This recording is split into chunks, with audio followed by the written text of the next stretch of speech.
ਤੇ social media ਤੋਂ ਥੱਲੇ ਵੀ ਕਿਹਨੂੰ ਲਾਉਣਾ, ਉਹ ਵੀ ਜਿਹੜਾ ਹੈਗਾ ਉਹ ਜਿਹੜੀ ਗੇਮ ਹੈਗੀ ਉਹ ਵੀ ਆਪਣੇ ਹੱਥ ਵਿੱਚ ਬਹੁਤੀ ਨਹੀਂ ਹੁੰਦੀ। ਜੇ ਪਬਲਿਕ ਕਹੇ ਕਿ ਸੋਸ਼ਲ ਮੀਡੀਆ ਤੇ ਉੱਤੇ ਬੜੀ ਡੈਮੋਕ੍ਰੇਟਾਈਜ਼ ਤਰੀਕੇ ਦੇ ਨਾਲ ਸਾਰੀ ਗੱਲਬਾਤ ਹੁੰਦੀ ਆ, ਕਿਹੜੀ ਚੀਜ਼ ਵਾਇਰਲ ਹੋਣੀ ਆ, ਕਿਹੜੀ ਨਹੀਂ ਹੋਣੀ, ਉਹ ਆਰਗੈਨਿਕਲੀ ਮੈਟਰ ਕਰਦੀ ਆ। ਆਰਗੈਨਿਕਲੀ ਕਹਿਣ ਦਾ ਭਾਵ ਕਿ ਕੁਦਰਤੀ ਤੌਰ ਦੇ ਉੱਤੇ ਮੈਟਰ ਕਰਦੀ ਆ।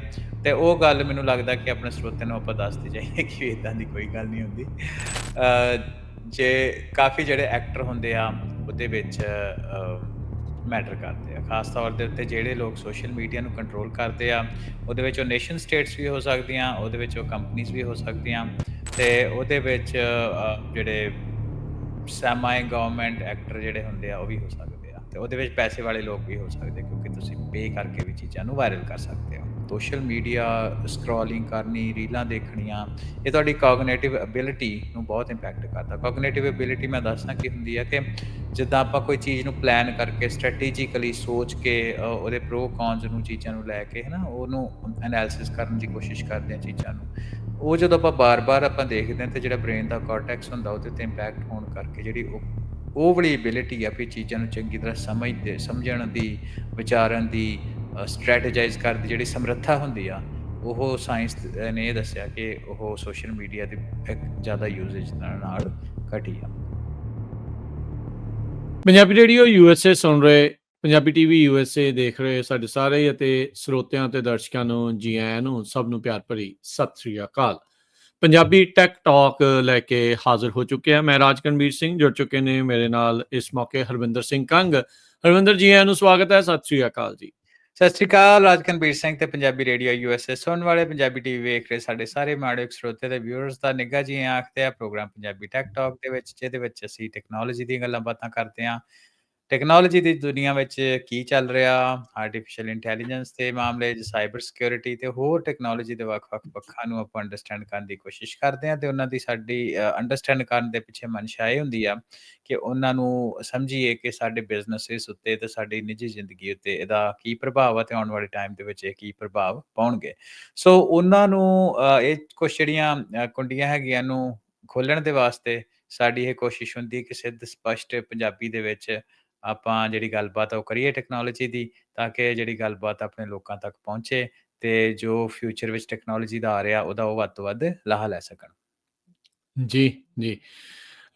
ਸੋ ਇਹ ਸਾਰੀਆਂ ਚਰਚਾਵਾਂ ਜਿਹੜੀਆਂ ਆਪਾਂ ਕਰਨੀਆਂ ਆ ਹਰਵਿੰਦਰ, ਸ਼ੁਰੂਆਤ ਨਾ ਅੱਜ ਆਪਾਂ ਸੋਸ਼ਲ ਮੀਡੀਆ ਨੂੰ ਲੈ ਕੇ ਕਰਦੇ ਹਾਂ। ਸੋਸ਼ਲ ਮੀਡੀਆ ਇੱਕ ਅਜਿਹੀ ਚੀਜ਼ ਆ ਜਿਸ ਤੋਂ ਦੇਖ ਕੇ ਇੱਦਾਂ ਲੱਗਦਾ ਹੁੰਦਾ ਬੰਦੇ ਨੂੰ ਵੀ ਪਤਾ ਨਹੀਂ ਕਿੱਦਾਂ ਜਿਹੜਾ ਉਹ ਚੀਜ਼ ਚੱਲ ਰਹੀ ਆ। ਸੋਸ਼ਲ ਮੀਡੀਆ ਦੇ ਪ੍ਰਭਾਵ ਹੇਠਾਂ ਆ ਕੇ ਲੋਕ ਬਹੁਤ ਵਾਰੀ ਜਿਹੜੇ ਆ ਉਹ ਕਹਿ ਲਓ ਵੀ ਆਪਣੇ ਆਪ ਨੂੰ ਜ਼ਿਆਦਾ ਸਟ੍ਰੈਸ 'ਚ ਪਾ ਲੈਂਦੇ ਆ, ਜਾਂ ਇੱਦਾਂ ਸੋਚਦੇ ਆ ਵੀ ਦੂਜੇ ਬੰਦੇ ਦੀ ਬਾਹਲੀ ਚੜ੍ਹਾਈ ਆ, ਜਾਂ ਆਪਾਂ ਬਿਲਕੁਲ ਹੀ ਨਿਖਿੱਧ ਹੋ ਗਏ ਆ, ਜਾਂ ਉਹ ਬੜਾ ਕੁਛ ਜਿਹੜਾ ਇੱਦਾਂ ਦੀਆਂ ਵੱਖ-ਵੱਖ ਜਿਹੜੇ ਵਾਵਰੋਲੇ ਲੋਕਾਂ ਦੇ ਮਨਾਂ ਦੇ ਵਿੱਚ ਜਿਹੜੇ ਉਹ ਚੱਲਦੇ ਹੁੰਦੇ ਆ। ਸੋ ਕੀ ਆ ਅਸਲੀਅਤ ਇਸ ਸੋਸ਼ਲ ਮੀਡੀਆ ਦੀ? ਚਰਚਾ ਆਪਾਂ ਇੱਥੇ ਪਹਿਲਾਂ ਵੀ ਕਈ ਵਾਰੀ ਜਿਹੜੀ ਉਹ ਕੀਤੀ ਹੋਈ ਆ, ਸੋ ਕਿਤੇ ਨਾ ਕਿਤੇ ਆਪਾਂ ਨੂੰ ਪਤਾ ਵੀ ਆ, ਪਰ ਫਿਰ ਵੀ ਅੱਜ ਆਪਾਂ ਥੋੜ੍ਹੀ ਜਿਹੀ ਚਰਚਾ ਇਸ ਉੱਤੇ ਕਰਦੇ ਹਾਂ ਵੀ ਭਾਈ ਇਹਨੂੰ ਆਪਣੇ ਆਪ ਉੱਤੇ ਬੜਾ ਹਾਵੀ ਨਾ ਹੋਣ ਦਿਆ ਕਰੋ। ਹਾਂਜੀ। ਸੋ ਆਪਾਂ ਜਿੱਦਾਂ ਤੁਸੀਂ ਕਿਹਾ ਪਹਿਲਾਂ ਵੀ ਕਾਫ਼ੀ ਵਾਰ ਇੱਥੇ ਡਿਸਕਸ਼ਨ ਕੀਤੀ ਆ, ਆਪਣੇ ਸਰੋਤਿਆਂ ਤੇ ਵਿਊਅਰਸ ਦੇ ਲਈ ਦੱਸਦੀ ਜਾਏ ਕਿ ਤੁਸੀਂ ਸਰਚ ਕਰ ਸਕਦੇ ਹੋ ਸੋਸ਼ਲ ਮੀਡੀਆ ਦੀ ਐਡਿਕਸ਼ਨ ਉੱਤੇ ਆਪਾਂ ਕੀਤੀ ਆ। ਸੋਸ਼ਲ ਮੀਡੀਆ ਨੂੰ ਨੈਰੇਟਿਵ ਬਿਲਡਿੰਗ ਦੀ ਐਕਸਰਸਾਈਜ਼ ਦੇ ਤੌਰ ਦੇ ਉੱਤੇ ਅਸੀਂ ਇਹਦੇ ਉੱਤੇ ਡਿਸਕਸ਼ਨ ਕਰ ਹਟੇ ਹਾਂ। ਸੋਸ਼ਲ ਮੀਡੀਆ ਤੇ ਟੈਕਨੋਲੋਜੀ ਦੇ ਪ੍ਰਭਾਵ ਦੇ ਉੱਤੇ ਦੀ ਮੈਂਟਲ ਹੈਲਥ ਦੇ ਉੱਤੇ ਆਪਾਂ ਡੈਡੀਕੇਟਿਡ ਸ਼ੋਅ ਕਰ ਚੁੱਕੇ ਹਾਂ। ਪਰ ਇਹ ਜਿਹੜੀ ਗੱਲਾਂ ਰਾਜਗਰ ਨੇ ਜਿੱਦਾਂ ਇਹ ਹੁੰਦੀਆਂ ਨੇ ਵੀ ਬਾਰ-ਬਾਰ ਕਰਨ ਦੀ ਆਪਾਂ ਨੂੰ ਲੋੜ ਆ, ਤੇ ਕੁਛ ਨਵੀਆਂ ਚੀਜ਼ਾਂ ਵੀ ਆਪਾਂ ਦੇ ਸਾਹਮਣੇ ਆ ਜਾਂਦੀਆਂ, ਤੇ ਨੈਰੇਟਿਵ ਬਿਲਡਿੰਗ ਦੀ ਜਿਹੜੀ ਮੈਨੂੰ ਲੱਗਦਾ ਜਿਹੜੀ ਐਕਸਰਸਾਈਜ਼ ਆ ਉਹਦੇ ਉੱਤੇ ਅੱਜ ਕੱਲ੍ਹ ਇਹਦਾ ਬਹੁਤ ਜ਼ਿਆਦਾ ਜ਼ੋਰ ਆ। ਉਹ ਅੱਜ ਦੇ ਸਮੇਂ 'ਚ ਗੱਲ ਕਰਨੀ ਕਿਉਂ ਜ਼ਰੂਰੀ ਆ? ਉਹ ਇਹ ਆ ਕਿ ਇਹ ਵੈਸੇ ਨਵਾਂ ਆਈਡੀਆ ਨਹੀਂ ਹੈਗਾ। ਕੈਂਬਰਿਜ ਐਨਾਲਿਟਿਕਾ 2015-16 ਦੇ ਵਿੱਚ ਪਿੱਛੇ ਦਿਨ ਥੋੜ੍ਹੇ ਦਿਨ ਪਹਿਲਾਂ ਹੀ ਫੇਸਬੁੱਕ ਦੇ ਸਾਡੇ ਸਰੋਤੇ ਤੇ ਵਿਊਅਰਸ ਉਹਨਾਂ ਦੀ ਜਾਣਕਾਰੀ ਦੀ ਦੱਸਦੀ ਹੈ ਕਿ ਫੇਸਬੁੱਕ ਦੇ ਖਿਲਾਫ ਬੜਾ ਵੱਡਾ ਲਾਅ ਸੂਟ ਹੋਇਆ ਸੀ, ਤੇ ਉਹਦੇ ਪਿੱਛੇ ਜਿਹੇ ਹੀ ਉਹਨਾਂ 30-30 35-35 ਡਾਲਰ ਜਿਹੜੇ ਆ ਉਹ ਸਾਰੇ ਲੋਕਾਂ ਨੂੰ ਉਹਨਾਂ ਦਿੱਤੇ ਆ, ਅੱਛਾ ਜਿਨ੍ਹਾਂ ਨੇ ਆਪਟ ਕੀਤਾ ਸੀ, ਕਿਉਂਕਿ ਉਹਨਾਂ ਦਾ ਡੇਟਾ ਜਿਹੜਾ ਉਹ ਸ਼ੇਅਰ ਕੀਤਾ ਗਿਆ ਸੀ। ਅੱਛਾ, ਉਹ ਸੋ ਜੇ ਕੋਈ ਟੈਂਡਰ ਆਇਆ ਹੋਵੇ ਤਾਂ ਕਿਸੇ ਨੂੰ ਪਤਾ ਲੱਗੂਗਾ ਵੀ ਮੈਂ ਉਹਦੇ ਵਿੱਚ ਸੀਗਾ ਜਾਂ ਨਹੀਂ? ਉਹ ਜੇ ਕਿੱਥੋਂ ਉਹਨਾਂ ਪਤਾ ਲੱਗਣਾ ਜੇ ਉਹਨਾਂ ਆਪਟ ਕੀਤਾ ਹੋਇਆ ਪਹਿਲੇ ਜੇ ਟਾਈਮ ਦੇ ਆਪਟ ਕੀਤਾ ਹੋਇਆ ਉੱਤੇ? ਤਾਂ? ਮੈਂ ਨਿੱਜੀ ਤੌਰ ਠੀਕ। ਤੇ ਕੀਤਾ ਸੀ, ਮੈਨੂੰ 30-35 ਡਾਲਰ ਦਾ ਚੈੱਕ ਆਇਆ, ਤੇ ਇਹ ਤਾਂ ਇਸੇ ਬੱਲੇ ਤਰ੍ਹਾਂ ਬੱਲੇ ਹੁਣ ਕਰਾਤੀ ਐਮਾਜ਼ੋਨ ਆ। ਦਾ ਵੀ ਤਾਂ ਮੈਂ ਨਾ ਉਹ ਗੱਲ ਕਰਦਾ ਨਾ। ਸੋ ਠੀਕ ਹੈ। ਗੱਲ ਇਹ ਆ ਵੀ ਉਹ ਰੈਲੇਵੈਂਟ ਗੱਲ ਰਾਜਕਰਨ ਏਦਾਂ ਕਿ ਸਾਨੂੰ ਇਹ ਪਤਾ ਵੀ ਸੋਸ਼ਲ ਮੀਡੀਆ ਉੱਤੇ ਜਿਹੜੇ ਹੀਰੋ ਬਣਨ ਦਾ ਇੱਕ ਵੱਡਾ ਤੇ ਬਣਾਉਣ ਦਾ, ਹੈ ਨਾ, ਨੈਰੇਟਿਵ ਬਿਲਡਿੰਗ ਸ਼ੋਅ ਦੇ ਕਰਨ ਦਾ, ਹਾਂ, ਪ੍ਰੋਜੈਕਟ ਕਰਨ ਦਾ। ਪ੍ਰੋਜੈਕਟ ਕਰਨ ਦਾ, ਉਹ ਇੱਕ ਹੂੰ, ਵੱਡਾ ਉਹ ਇੱਕ ਬਿਜ਼ਨਸ ਆ ਆਪਣੇ ਆਪ ਦੇ ਵਿੱਚ, ਹੂੰ, ਮੇਜਰ ਹੂੰ, ਹੂੰ, ਬਿਜ਼ਨਸ ਆ। ਹੁਣ ਸਾਨੂੰ ਇਹ ਪਤਾ ਵੀ ਪੰਜਾਬ ਦੀ ਜਿਹੜੀ ਗਵਰਨਮੈਂਟ ਆ, ਉਹ ਸੋਸ਼ਲ ਮੀਡੀਆ ਦੇ ਬੇਸ ਤੇ ਬਣੀ ਆ, ਹੋਰ ਵੀ ਕਈ ਲੀਡਰ ਆ ਜਿਹੜੇ ਸੋਸ਼ਲ ਮੀਡੀਆ ਤੋਂ ਉਭਾਰੇ ਗਏ, ਹੈ ਨਾ? ਤੇ ਸੋਸ਼ਲ ਮੀਡੀਆ ਤੋਂ ਥੱਲੇ ਵੀ ਕਿਹਨੂੰ ਲਾਉਣਾ, ਉਹ ਵੀ ਜਿਹੜਾ ਹੈਗਾ ਉਹ ਜਿਹੜੀ ਗੇਮ ਹੈਗੀ ਆ, ਉਹ ਵੀ ਆਪਣੇ ਹੱਥ ਵਿੱਚ ਬਹੁਤੀ ਨਹੀਂ ਹੁੰਦੀ। ਜੇ ਪਬਲਿਕ ਕਹੇ ਕਿ ਸੋਸ਼ਲ ਮੀਡੀਆ ਤੇ ਉੱਤੇ ਬੜੀ ਡੈਮੋਕ੍ਰੇਟਾਈਜ਼ ਤਰੀਕੇ ਦੇ ਨਾਲ ਸਾਰੀ ਗੱਲਬਾਤ ਹੁੰਦੀ ਆ, ਕਿਹੜੀ ਚੀਜ਼ ਵਾਇਰਲ ਹੋਣੀ ਆ, ਕਿਹੜੀ ਨਹੀਂ ਹੋਣੀ, ਉਹ ਆਰਗੈਨਿਕਲੀ ਮੈਟਰ ਕਰਦੀ ਆ। ਆਰਗੈਨਿਕਲੀ ਕਹਿਣ ਦਾ ਭਾਵ ਕਿ ਕੁਦਰਤੀ ਤੌਰ ਦੇ ਉੱਤੇ ਮੈਟਰ ਕਰਦੀ ਆ। ਤੇ ਉਹ ਗੱਲ ਮੈਨੂੰ ਲੱਗਦਾ ਕਿ ਆਪਣੇ ਸਰੋਤਿਆਂ ਨੂੰ ਆਪਾਂ ਦੱਸਦੇ ਜਾਈਏ ਕਿ ਏਦਾਂ ਦੀ ਕੋਈ ਗੱਲ ਨਹੀਂ ਹੁੰਦੀ।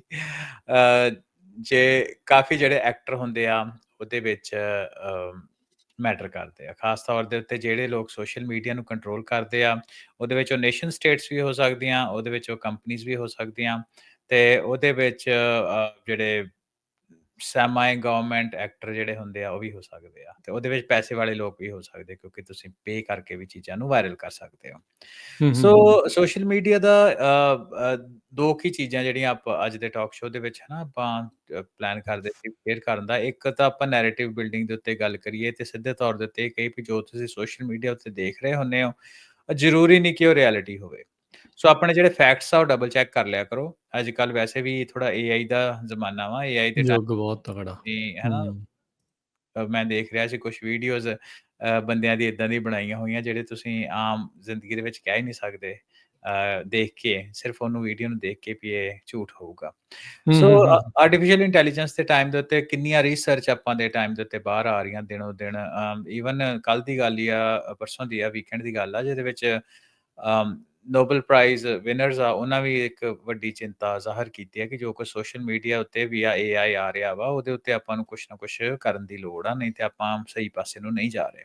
ਹੂੰ, ਹੂੰ, ਹੂੰ, ਸੋ ਹੂੰ, ਆਪਾਂ ਚਲੋ ਏਆਈ ਤੇ ਜ਼ਮਾਨੇ ਤੋਂ ਪਹਿਲਾਂ ਦੀ ਵੀ ਆਪਾਂ ਗੱਲ ਕਰ ਲਈ ਤੇ ਨੈਰੇਟਿਵ ਬਿਲਡਿੰਗ ਵਿੱਚ ਇੱਕ ਹੋਰ ਵੱਡੀ ਐਕਸਰਸਾਈਜ਼ ਹੁੰਦੀ ਆ ਕਿ ਜੇ ਕਿਸੇ ਦੇ ਕਿੰਨੇ ਵਿਊ ਹੋਏ ਆ, ਉਹਦੇ ਉੱਤੇ ਉਹਨਾਂ ਨੂੰ ਕਿੰਨਾ ਸ਼ੇਅਰ ਹੋਇਆ, ਉਹਨਾਂ ਨੂੰ ਕਿੰਨਾ ਕਮੈਂਟ ਹੋਇਆ, ਇਹਦਾ ਮਤਲਬ ਉਹ ਜਿਹੜੀ ਚੀਜ਼ ਆ ਉਹਨੂੰ ਵਾਇਰਲ ਹੋ ਗਈ। ਇਹਦੀ ਡੈਫੀਨੇਸ਼ਨ ਮੋਟੇ ਤੌਰ ਦੇ ਉੱਤੇ ਇਹ ਕਹਿੰਦੇ ਆ ਨਾ। ਸੋ ਹੁਣ ਉਹ ਵਾਇਰਲ ਕਿੱਦਾਂ ਹੋਈ, ਉਹ ਜ਼ਰੂਰੀ ਨਹੀਂ ਕਿ ਉਹ ਆਰਗੈਨਿਕ ਹੋਏ। ਸੋ ਅੱਜ-ਕੱਲ੍ਹ ਜਿੱਦਾਂ ਮੈਂ ਪਹਿਲਾਂ ਦੱਸਿਆ ਕਿ ਇੱਕ ਵੱਡਾ ਬਿਜ਼ਨਸ ਆ ਕਿ ਕੁਛ ਜਿਹੜੇ ਅਕਾਊਂਟਸ ਆ ਬਣਾ ਲਏ ਜਾਂਦੇ ਆ। ਅਕਾਊਂਟਸ ਦੇ ਨਾਲ ਇਹ ਹੈ ਕਿ ਉਹ ਜਿਹੜਾ ਕੰਟੈਂਟ ਆ ਉਹਨੂੰ ਸ਼ੇਅਰ ਕੀਤਾ ਜਾਂਦਾ ਵੱਧ ਤੋਂ ਵੱਧ, ਉਹ ਕੰਟੈਂਟ ਦੇ ਥੱਲੇ ਕਮੈਂਟ ਕੀਤੇ ਜਾਂਦੇ। ਤੁਸੀਂ ਦੇਖੋ ਕਿ ਇਹ ਇੱਕ ਨਾ ਖਾਸ ਤੌਰ ਦੇ ਉੱਤੇ ਅਮਰੀਕਾ ਵਿੱਚ ਜੇ ਕੈਨੇਡਾ ਵਿੱਚ ਜਿਹੜੇ ਲੀਡਰਸ ਆ ਉਹਨਾਂ ਵਿੱਚ ਐਡੀ ਵੱਡੀ ਚੀਜ਼ ਨਹੀਂ ਹੈ, ਇੱਥੇ ਨਹੀਂ ਹੁੰਦਾ ਏਦਾਂ। ਇੱਥੇ ਤੇ ਖਾਸ ਤੌਰ ਤੇ ਕਈ ਬੋਟਸ ਜਿਹੜੇ ਹੁੰਦੇ ਆ ਜਾਅਲੀ ਆਈਡੀ ਬਣਾ ਕੇ ਜਾਂ ਡੁਪਲੀਕੇਟ ਆਈਡੀ ਬਣਾ ਕੇ ਉਹ ਕਮੈਂਟਸ ਵਗੈਰਾ ਕਰ ਦਿੰਦੇ ਆ, ਹੈ ਨਾ? ਉਸ ਤਰ੍ਹਾਂ ਦੀ ਨੈਰੇਟਿਵ ਬਿਲਡਿੰਗ ਜਿਹੜੀ ਆ ਉਹ ਕਰਦੇ ਆ। ਪਰ ਇਹ ਆ ਵੀ ਜਿਹੜਾ ਡੈਡੀਕੇਟਿਡ ਜਿਹੜੇ ਉੱਥੋਂ ਦੇ ਪੋਲੀਟੀਸ਼ੀਅਨ ਆ ਉਹ ਇਨਆਰਗੈਨਿਕ ਤਰੀਕੇ ਦੇ ਨਾਲ ਆਪਣਾ ਕੰਟੈਂਟ ਉਹਨੂੰ ਪੋਪੂਲਰ ਕਰਨ, ਏਦਾਂ ਦੇ ਕੇਸਿਸ ਆਪਾਂ ਪੋਪੂਲਰਲੀ ਜਾਂ ਆਮ ਨਹੀਂ ਸੁਣੇ। ਜਦ ਕਿ ਇੰਡੀਆ ਜਾਂ ਪੰਜਾਬ ਦੇ ਵਿੱਚ ਇਹ ਚੀਜ਼ ਜਿਹੜੀ ਉਹ ਕਾਫ਼ੀ ਕਾਮਨ ਆਪਾਂ ਨੂੰ ਦੇਖ ਹੂੰ, ਸਕਦੇ ਹਾਂ। ਹੂੰ। ਮਿਸਾਲ ਦੇ ਤੌਰ ਦੇ ਉੱਤੇ ਮੈਂ ਰਾਜਕਰਨ ਦੇਖਦਾ ਸੀ ਕਿ ਪੰਜਾਬ ਦੇ ਜਿਹੜੇ ਚੀਫ ਮਿਨਿਸਟਰ ਹੋਰ ਤੇ ਚਲੋ ਛੋਟੇ ਮਿਨਿਸਟਰ ਤਾਂ ਇੱਕ ਪਾਸੇ ਚਲੇ ਗਏ, ਜਿਹੜੇ ਚੀਫ ਮਿਨਿਸਟਰ ਆ ਅਨਫੋਰਚੂਨੇਟਲੀ ਉਹ ਵੀ ਏਦਾਂ ਦੀ ਜਿਹੜੀ ਟੈਕਨੀਕਸ ਆ ਉਹ ਡਿਪਲੋਏ ਕਰਦੇ ਆ, ਜਿਹਦੇ ਡਿਪਲੋਏ ਨਾਲ ਕਰ ਦੇਗੇ ਹੁਣ ਮਾਹਰ ਨੇ। ਜਦੋਂ ਜਦੋਂ ਆਪਾਂ ਅਕਸਰ ਆਈਟੀ ਸੈੱਲ ਕਹਿ ਦਿੰਦੇ ਆ ਵੀ ਉਹਨਾਂ ਦੇ ਬਣੇ ਆ, ਟੀਮਾਂ ਬਣੀਆਂ ਆ, ਸੋ ਉੱਥੋਂ ਤਾਂ ਫਿਰ ਇਹੀ ਪਤਾ ਲੱਗਦਾ ਹੈ ਨਾ। ਹਾਂਜੀ, ਸੋ ਚਲੋ ਆਪਾਂ ਤੇ ਸਪੈਸੀਫਿਕਲੀ ਚੀਫ ਮਿਨਿਸਟਰ ਦਾ ਤਾਂ ਨਾਂ ਲਿਆ ਕਿਉਂਕਿ ਪੰਜਾਬੀਆਂ ਦੇ ਨਾਲ ਉਹ ਰੈਲੇਵੈਂਟ ਆ, ਹੋਰ ਵੀ ਬਹੁਤ ਜਿਹੜੇ ਮਿਨਿਸਟਰ ਉਸ ਪਾਸੇ ਨੂੰ ਹਾਂ, ਹੋਣਗੇ। ਛੋਟੇ ਤੋਂ ਵੱਡੇ ਹਰ ਕੋਈ। ਛੋਟੇ ਤੋਂ ਜੀ। ਵੱਡੇ ਲੈ ਕੇ ਹਰ ਪਾਸੇ, ਹੈ ਨਾ? ਪਰ ਕਿਉਂਕਿ ਚੀਫ ਮਿਨਿਸਟਰ ਜਿਹੜਾ ਲਾਈਮਲਾਈਟ ਦੇ ਵਿੱਚ ਆਉਂਦਾ ਤੇ ਇੱਕ ਵੱਡਾ ਅਹੁਦਾ ਵੀ ਹੁੰਦਾ। ਸੋ ਉਸ ਤਰੀਕੇ ਦੇ ਨਾਲ ਆਪਾਂ ਉਹਨਾਂ ਨੂੰ ਦੇਖੀਏ ਤੇ ਉਹਨਾਂ ਨੂੰ ਕੰਟੈਂਟ ਮੈਨੂੰ ਇਹ ਆ ਵੀ ਜਿਹੜਾ ਆਪਾਂ ਸ਼ਾਇਦ ਥੋੜਾ ਆਫਲਾਈਨ ਵੀ ਚੀਜ਼ਾਂ ਨੂੰ ਦੇਖਦੇ ਸੀ, ਆਪਾਂ ਉਹ ਵੀ ਆਪਣੇ ਸਰੋਤੇ ਤੇ ਵਿਊਅਰਸ ਨੂੰ ਦੱਸਦੇ ਜਾਈਏ। ਕਿਉਂਕਿ ਮੈਂ ਖੁਦ ਵੀ ਜਦੋਂ ਇਸ ਮਾਮਲੇ ਉੱਤੇ ਆਪਾਂ ਟਾਕ ਸ਼ੋਅ ਦੇ ਉੱਤੇ ਗੱਲ ਕਰਨੀ ਸੀ ਤੇ ਮੈਂ ਛੋਟੇ-ਵੱਡੇ ਜਿਹੜੇ ਲੀਡਰਸ ਆ ਉਹਨਾਂ ਦੀ ਰਿਸਰਚ ਕਰਦਾ ਸੀ ਠੀਕ ਤੇ ਹੈ। ਉਹਦੇ ਵਿੱਚ ਆਫ ਕੋਰਸ ਜਿੱਦਾਂ ਮੈਂ ਕਿਹਾ ਵੀ ਪਹਿਲਾ ਨਾਂ ਸਰਦਾਰ ਭਗਵੰਤ ਸਿੰਘ ਮਾਨ ਹੋਣੀ ਆ ਜਿਹੜੇ ਆਪਣੇ ਪੰਜਾਬ ਦੇ ਚੀਫ ਮਿਨਿਸਟਰ ਆ ਮੁੱਖ ਚੜ੍ਹਦੇ ਪੰਜਾਬ ਮੰਤਰੀ ਦੇ। ਨੇ। ਹੂੰ, ਹੂੰ। ਤੇ ਉਹਦੇ ਵਿੱਚ ਮੈਂ ਦੇਖਦਾ ਸੀ ਕਿ ਕਾਫ਼ੀ ਜ਼ਿਆਦਾ ਹੁਣ ਇਹ ਨਹੀਂ ਮੈਨੂੰ ਪਤਾ ਕਿ ਚੀਫ ਮਿਨਿਸਟਰ ਹੋਣਾ ਨੂੰ ਆਪ ਪਤਾ ਹੋਊਗਾ ਕਿ ਨਹੀਂ ਕਿਉਂਕਿ ਜਿੰਨੀਆਂ ਹਰ ਰੋਜ਼ ਪੋਸਟਸ ਉਹਨਾਂ ਤੇ ਆਉਂਦੀਆਂ, ਟਰੰਪ ਵਾਂਗੂ ਆਪ ਤੇ ਉਹ ਟਵਿੱਟਰ ਚਲਾਉਂਦੇ ਨਹੀਂ ਹੋਣੇ। ਸੋ ਜਿੰਨੀਆਂ ਫੇਸਬੁੱਕ, ਇੰਸਟਾਗ੍ਰਾਮ ਦੇ ਉੱਤੇ ਪੋਸਟਾਂ ਆਉਂਦੇ ਆਫ ਕੋਰਸ ਉਹਨਾਂ ਦੀ ਡੈਡੀਕੇਟਿਡ ਟੀਮ ਹੁੰਦੀ ਆ। ਸੋ ਉਹਨਾਂ ਦਾ ਇੱਕ ਪ੍ਰਭਾਵ ਜਿਹੜਾ ਬਣਾਉਣ ਦੀ ਕੋਸ਼ਿਸ਼ ਹੁੰਦੀ ਆ। ਸੋ ਉਹਦੇ ਉੱਤੇ ਜਿਹੜੀਆਂ ਕਾਫ਼ੀ ਆਈਡੀਜ਼ ਹੈਗੀਆਂ ਸੀ, ਉਹ ਇੱਕੋ ਦਿਨ ਬਣੀਆਂ ਸੀ, ਹੈ ਨਾ। ਜਿਹੜੇ ਲੇਟੈਸਟ ਹੜ੍ਹਾਂ ਤੋਂ ਬਾਅਦ, ਕਿਉਂਕਿ ਇੱਕ ਐਂਟੀ ਇਨਕੰਬੈਂਸੀ ਨੈਚੁਰਲੀ ਫੈਕਟਰ ਬਣ ਜਾਂਦਾ ਜਦੋਂ ਸਰਕਾਰ ਦੀ ਪਰਫਾਰਮੈਂਸ ਤਰੀਕੇ ਦੇ ਨਾਲ ਨਹੀਂ ਹੁੰਦੀ, ਤੇ ਉਸ ਐਂਟੀ ਇਨਕੰਬੈਂਸੀ ਨੂੰ ਸੋਸ਼ਲ ਮੀਡੀਆ ਦੇ ਉੱਤੇ ਕਾਊਂਟਰ ਕਰਨ ਦੇ ਲਈ ਜਿਹੜੇ ਡੁਪਲੀਕੇਟ ਆਈਡੀਜ਼ ਜਿਹੜੀਆਂ ਬਣਾਈਆਂ ਗਈਆਂ। ਸੋ ਉਸ ਆਈਡੀਜ਼ ਦੇ ਵਿੱਚ ਮੈਂ ਰਾਜਕਨ ਤਕਰੀਬਨ ਜਿੰਨੀ ਕਿ ਹਿਊਮਨਲੀ ਪੋਸੀਬਲ ਹੈ, ਜਿੰਨਾ ਕਿ ਗਿਵਨ ਟਾਈਮ ਹੈਗਾ ਸੀ ਐਨਾਲਿਸਿਸ ਕਰਕੇ, ਤਕਰੀਬਨ ਮੈਂ 25 ਦੇ ਕਰੀਬ, 25 ਤੋਂ ਲੈ ਕੇ ਸ਼ਾਇਦ 26-27 ਦੇ ਕਰੀਬ ਮੈਂ ਆਈਡੀਜ਼ ਦੇਖੀਆਂ, ਜਿਹੜੀਆਂ ਕਿ ਇੱਕੋ ਦਿਨ ਹੀ ਬਣੀਆਂ ਸੀ, ਹੈ ਨਾ। ਅੱਛਾ, 23 ਅੱਛਾ। ਹਾਂ ਅ, 23 ਆਪਾਂ ਆਪਣੇ ਸਰੋਤਿਆਂ ਨੂੰ ਇੱਕ ਅੱਧੀ ਪੋਸਟ ਉਹਨਾਂ ਦੀ ਦਿਖਾ ਹੀ ਦਿੰਦੇ ਆ, ਫਿਰ ਪਤਾ ਲੱਗ ਜਾਊਗਾ ਵੀ ਕਿੱਦਾਂ ਦਾ ਜਿਹੜਾ ਤੁਸੀਂ ਆਮ ਹੀ ਉਹ ਦੇਖ ਸਕਦੇ ਹੋ, ਕੋਈ ਵੀ ਪੋਸਟ ਉਹਨਾਂ ਦੀ ਹੂੰ, ਜੇ ਤੁਸੀਂ ਸਿਲੈਕਟ ਕਰ ਲਓ, ਤੇ ਹੂੰ। ਉਹਦੇ ਤੋਂ ਤੁਸੀਂ ਅੰਦਾਜ਼ਾ ਲਾ ਸਕਦੇ ਹੋ। ਆਈ ਥਿੰਕ ਹਾਂ, ਮੈਂ 23 ਇੱਕ ਮਾਰਚ ਸਿਲੈਕਟ ਤੇ ਜਾਂ ਕੀਤੀ ਆ 27 ਤੇ ਮਾਰਚ। ਆਪਾਂ ਸਕਰੀਨ ਤੇ ਨਾਲ ਸ਼ੇਅਰ ਕਰ ਦਿੰਦੇ ਆ ਹਰਵਿੰਦਰ। ਹਾਂਜੀ, ਤੇ ਫਿਰ ਇਹ ਆ ਵੀ ਉਹਨੇ ਨਾ ਜਿਹੜਾ ਉਹ ਪਤਾ ਰਹੇਗਾ ਵੀ ਕਿਹੜੀ ਜਿਹੜੀ ਅਸੀਂ ਗੱਲ ਕਹਿਣ ਦੀ ਜਿਹੜੀ ਇੱਥੇ ਕੋਸ਼ਿਸ਼ ਜਿਹੜੀ ਉਹ ਕਰ ਰਹੇ ਹਾਂ। ਸੋ ਜਿੱਦਾਂ ਇਹ ਭਗਵੰਤ ਮਾਨ ਹੋਣਾ ਦੀ ਇਹ ਪੋਸਟ ਆ, ਕੁਛ ਘੰਟੇ ਪਹਿਲਾਂ ਦੀ ਆ, ਸਿਹਤ ਵਿਭਾਗ ਨੂੰ ਲੈ ਕੇ ਆ। ਸੋ ਜਿਹੜੇ ਬਹੁਤ ਚੰਗਾ ਕੰਮ ਚੱਲ ਰਿਹਾ ਜਿੱਦਾਂ ਇਹ ਆ, ਸੋ ਜੇ ਆਪਾਂ ਇਹਨਾਂ ਨੂੰ ਦਿਖਾਉਣਾ ਹੋਵੇ ਤਾਂ ਲੋਕਡ ਨੇ। ਅਬਾਊਟ 'ਚ ਜਾਓ ਤਾਂ ਸਾਰਾ ਹੀ ਆਮ ਆਦਮੀ ਪਾਰਟੀ ਨੂੰ ਉਹਨਾਂ ਨੇ ਸ਼ੇਅਰ ਕੀਤਾ ਹੈਗਾ ਆ। ਮੈਂ ਉਹੀ ਲਾਈਕ ਜਿਹੜੇ ਉਹ ਕੀਤੇ ਆ, ਹੋਰ ਕੋਈ ਪੋਸਟ ਉਹਨਾਂ ਦੁਆਰਾ ਹੈ ਨਹੀਂ ਆ। ਇੱਦਾਂ ਹੀ ਤੁਸੀਂ ਅੱਗੇ ਚਲੇ ਜਾਓ, ਉਹ ਵੀ ਲੋਕਡ ਆ, ਹੋਰ ਕੁਛ ਨਹੀਂ। ਆਮ ਆਦਮੀ ਪਾਰਟੀ ਤਾਂ ਉਹਨਾਂ ਨੇ ਛੱਡਿਆ ਹੀ ਕੱਖ ਨਹੀਂ ਆ, ਹੈ ਨਾ। ਵੀ ਸੋ ਇਸ ਤਰੀਕੇ ਨਾਲ ਇਹ ਨਾ ਸੋਚੋ ਵੀ ਇਕੱਲਾ ਆਮ ਆਦਮੀ ਪਾਰਟੀ ਵਾਲੇ ਇੱਦਾਂ ਹੀ ਕਰਦੇ ਆ। ਸਾਰੀਆਂ ਅੱਜ ਕੱਲ੍ਹ ਪਾਰਟੀਆਂ ਵਾਲੇ ਜਿਹੜੇ ਉਹ ਕਰ ਰਹੇ ਆ। ਆਪਾਂ ਮੁੱਖ ਮੰਤਰੀ ਦੀ ਤੁਹਾਨੂੰ ਸ਼ੋਅ ਕਰਨ ਦੀ ਕੋਸ਼ਿਸ਼ ਕਰ ਕਰ ਰਹੇ ਹਾਂ ਵੀ ਉੱਥੋਂ ਇਹ ਪਤਾ ਲੱਗਦਾ ਵੀ ਇਸ ਤਰੀਕੇ ਦੇ ਨਾਲ ਇਹਨਾਂ ਦਾ ਜਿਹੜਾ ਇਹ ਜਿਹੜਾ ਕੰਮ ਜਿਹੜਾ ਉਹ ਚੱਲ ਰਿਹਾ ਹੈ। ਸੋ ਲੋਕਡ ਪ੍ਰੋਫਾਈਲਾਂ, ਕੋਈ ਪੋਸਟ ਨਹੀਂ, ਕੋਈ ਕੁਛ ਨਹੀਂ। ਸੋ ਹਾਂ, ਇਹ ਏਆਈ ਦੀ ਇਹ ਪਿਕਚਰ ਆ, ਜੋਬਨਪ੍ਰੀਤ ਇਹ ਏਆਈ ਹਾਂ, ਏਆਈ ਫੋਟੋ ਤੋਂ ਹੀ ਜਨਰੇਟ। ਪਤਾ ਲੱਗਦਾ ਹੈ ਵੀ ਉਹਦੀ ਆਪਣੀ ਨਹੀਂ ਆ, ਉੱਤੋਂ ਲੌਕ ਕੀਤੀ ਹੈ। ਵੀ ਅੱਜ ਕੱਲ੍ਹ ਲੌਕ ਦਾ ਵੀ ਆ ਗਿਆ ਨਾ ਆਪਸ਼ਨ, ਪਤਾ ਨਹੀਂ ਹਾਂਜੀ। ਲੱਗਣ ਦਿੰਦੇ ਕਿਸੇ ਨੂੰ ਵੀ ਕਿੱਦਾਂ ਆ। ਨਾਮ ਸੋ ਜਿਹੜੇ ਥੋੜ੍ਹੇ ਕੁਛ ਇੱਦਾਂ ਦੇ ਉਹਨਾਂ ਨੇ ਬਣਾਏ ਹੁੰਦੇ ਆ ਵੀ ਉਹ ਪਤਾ ਜਿਹਾ ਲੱਗ ਜਾਂਦਾ ਵੀ ਹਾਂ ਭਾਈ ਕੁਛ ਹੋਰ ਹੀ ਜਿਹੜਾ ਇਸ ਦੇ ਵਿੱਚ ਨਾਲ ਚੱਲ ਰਿਹਾ ਹੁੰਦਾ ਹੈਗਾ ਹਾਂਜੀ, ਆ। ਸੋ ਖੁਦ ਨੈਚੁਰਲੀ ਤੌਰ ਦੇ ਉੱਤੇ ਇੱਕ ਨਾ ਇਹਨਾਂ ਦੇ ਕੰਟੈਂਟ ਵੀ ਇਦਾਂ ਦੇ ਜਿਹੜੇ ਆਈਡੀਜ਼ ਹੁੰਦੇ, ਉਹਨਾਂ ਦੇ ਕੰਟੈਂਟ ਦੇਖੋ ਤੇ ਉਹ ਬੜੇ ਪੋਜ਼ਿਟਿਵ ਤੇ ਬੜੇ ਨਾ ਡਿਸਕਨੈਕਟਡ ਜਿਹੇ ਕੰਟੈਂਟ ਹੁੰਦੇ ਆ। ਹਿੰਦੀ ਤੋਂ ਪੰਜਾਬੀ ਕਨਵਰਟ ਜਿੱਦਾਂ ਏਆਈ ਦੇ ਨਾਲ ਕੀਤੇ ਹੁੰਦੇ ਆ। ਬੜਾ ਸ਼ਲਾਘਾਯੋਗ ਕੰਮ ਹੋ ਰਿਹਾ, ਜਾਂ ਬੜੇ ਤੁਹਾਡੀ ਮਿਹਨਤ ਨੂੰ ਸਲਾਮ, ਹੈ ਨਾ। ਇਦਾਂ ਦੇ ਜਿਹੜੇ ਇਦਾਂ ਦੇ ਜਿਹੜੇ ਹੁੰਦੇ ਆ, ਕਾਪੀ ਪੇਸਟ ਕਰਕੇ ਜਿਹੜੇ ਉਹ ਜਨਰੇਟ ਕੀਤੇ ਜਾਂਦੇ ਕੁਛ ਆਈਡੀਆਂ ਮੈਚਿਓਰ ਕਰ ਲੈਂਦੇ ਉਹ ਵੇਖਣ ਨੂੰ ਲੱਗਦੀਆਂ ਵਾਕਈ ਅਸਲੀ ਆ ਫਿਰ ਆ। ਜਿਹੜੀਆਂ ਹਾਂਜੀ। ਲਗਾਤਾਰ ਵਰਤਦੇ ਰਹਿੰਦੇ ਆ। ਹਾਂ, ਹਾਂਜੀ, ਹਾਂਜੀ। ਉਹ ਹੈ ਹੀ ਆ। ਫਿਰ ਇੱਕ ਇਹ ਸਾਰਾ ਇਕੋਸਿਸਟਮ ਬਣ ਜਾਂਦਾ। ਸੋ ਆਪਣੀ ਬਣ ਗੱਲ ਕਰਨ ਜਾਂਦਾ। ਦਾ ਰਾਜਕਨ ਇੱਥੇ ਐਗਜ਼ਾਮਪਲ ਲੈਣ ਦਾ ਕੀ ਮਤਲਬ ਆ, ਕਿਉਂ ਆਪਾਂ ਕੀਤਾ? ਐਗਜ਼ਾਮਪਲ ਲੈਣ ਦਾ ਮਤਲਬ ਇਹ ਹੈ ਕਿ ਸੋਸ਼ਲ ਮੀਡੀਆ ਉੱਤੇ ਜੋ ਤੁਸੀਂ ਦੇਖ ਰਹੇ ਹੋ, ਸੱਚਾਈ ਨਹੀਂ ਹੁੰਦੀ। ਆਪਾਂ ਬਾਰ-ਬਾਰ ਕਰਦੇ ਹਾਂ। ਕਾਫ਼ੀ ਵਾਰ ਉਹਨੂੰ ਪ੍ਰੋਜੈਕਟ ਕੀਤਾ ਜਾਂਦਾ ਹੈ ਨਾ। ਤੇ ਰੀਅਲ ਲਾਈਫ ਦੇ ਵਿੱਚ ਉਹਨੂੰ ਡਬਲ ਚੈੱਕ ਕਰ ਲਿਆ ਕਰੋ, ਤੇ ਜਿਹੜੀ ਆਉਣ ਵਾਲੇ ਟਾਈਮ ਦੇ ਵਿੱਚ ਏਆਈ ਦੇ ਸਮੇਂ ਦੇ ਵਿੱਚ ਜਿਹੜੀ ਆਥੈਂਟਿਸਿਟੀ ਹੈਗੀ ਆ, ਬਹੁਤ ਮੈਟਰ ਕਰੇਗੀ। ਤੇ ਜਿਹੜੀ ਆ ਸੋਸ਼ਲ ਮੀਡੀਆ ਤੋਂ ਥੋੜ੍ਹੀ ਜਿਹੀ ਆਪਾਂ ਨੂੰ, ਮੈਨੂੰ ਇਹ ਆ ਵੀ ਥੋੜ੍ਹੀ ਦੂਰੀ ਵੀ ਆਪਾਂ ਨੂੰ ਬਣਾ ਕੇ ਰੱਖਣੀ ਚਾਹੀਦੀ ਆ। ਜੀ, ਆਪਾਂ ਪੁਰਾਣੇ ਟਾਕ ਸ਼ੋਅ ਤੋਂ ਵੀ ਇੱਕ ਚੀਜ਼ ਹੋਰ ਗੱਲਬਾਤ ਬਾਰ-ਬਾਰ ਰਿਪੀਟ ਕਰਦੇ ਹਾਂ ਕਿ ਜਿਹੜਾ ਸੋਸ਼ਲ ਮੀਡੀਆ ਸਕਰੋਲਿੰਗ ਕਰਨੀ, ਰੀਲਾਂ ਦੇਖਣੀਆਂ, ਇਹ ਤੁਹਾਡੀ ਕੋਗਨੀਟਿਵ ਐਬਿਲਿਟੀ ਨੂੰ ਬਹੁਤ ਇੰਪੈਕਟ ਕਰਦਾ। ਕੋਗਨੀਟਿਵ ਐਬਿਲਿਟੀ ਮੈਂ ਦੱਸਦਾ ਕੀ ਹੁੰਦੀ ਆ ਕਿ ਜਿੱਦਾਂ ਆਪਾਂ ਕੋਈ ਚੀਜ਼ ਨੂੰ ਪਲਾਨ ਕਰਕੇ, ਸਟ੍ਰੈਟੇਜਿਕਲੀ ਸੋਚ ਕੇ, ਉਹਦੇ ਪ੍ਰੋ ਕੌਨਸ ਨੂੰ, ਚੀਜ਼ਾਂ ਨੂੰ ਲੈ ਕੇ, ਹੈ ਨਾ, ਉਹਨੂੰ ਐਨਾਲਿਸਿਸ ਕਰਨ ਦੀ ਕੋਸ਼ਿਸ਼ ਕਰਦੇ ਹਾਂ ਚੀਜ਼ਾਂ ਨੂੰ। ਉਹ ਜਦੋਂ ਆਪਾਂ ਬਾਰ-ਬਾਰ ਆਪਾਂ ਦੇਖਦੇ ਹਾਂ, ਤੇ ਜਿਹੜਾ ਬ੍ਰੇਨ ਦਾ ਕੋਰਟੈਕਸ ਹੁੰਦਾ, ਉਹਦੇ ਉੱਤੇ ਇੰਪੈਕਟ ਹੋਣ ਕਰਕੇ ਜਿਹੜੀ ਉਹ ਵਾਲੀ ਐਬਿਲਿਟੀ ਆ ਵੀ ਚੀਜ਼ਾਂ ਨੂੰ ਚੰਗੀ ਤਰ੍ਹਾਂ ਸਮਝਣ ਦੀ, ਵਿਚਾਰਨ ਦੀ, ਸਟ੍ਰੈਟੇਜਾਈਜ਼ ਕਰਨ ਦੀ ਜਿਹੜੀ ਸਮਰੱਥਾ ਹੁੰਦੀ ਆ, ਉਹ ਸਾਇੰਸ ਨੇ ਇਹ ਦੱਸਿਆ ਕਿ ਉਹ ਸੋਸ਼ਲ ਮੀਡੀਆ ਦੀ ਇੱਕ ਜ਼ਿਆਦਾ ਯੂਸੇਜ ਨਾਲ ਘਟੀ ਆ।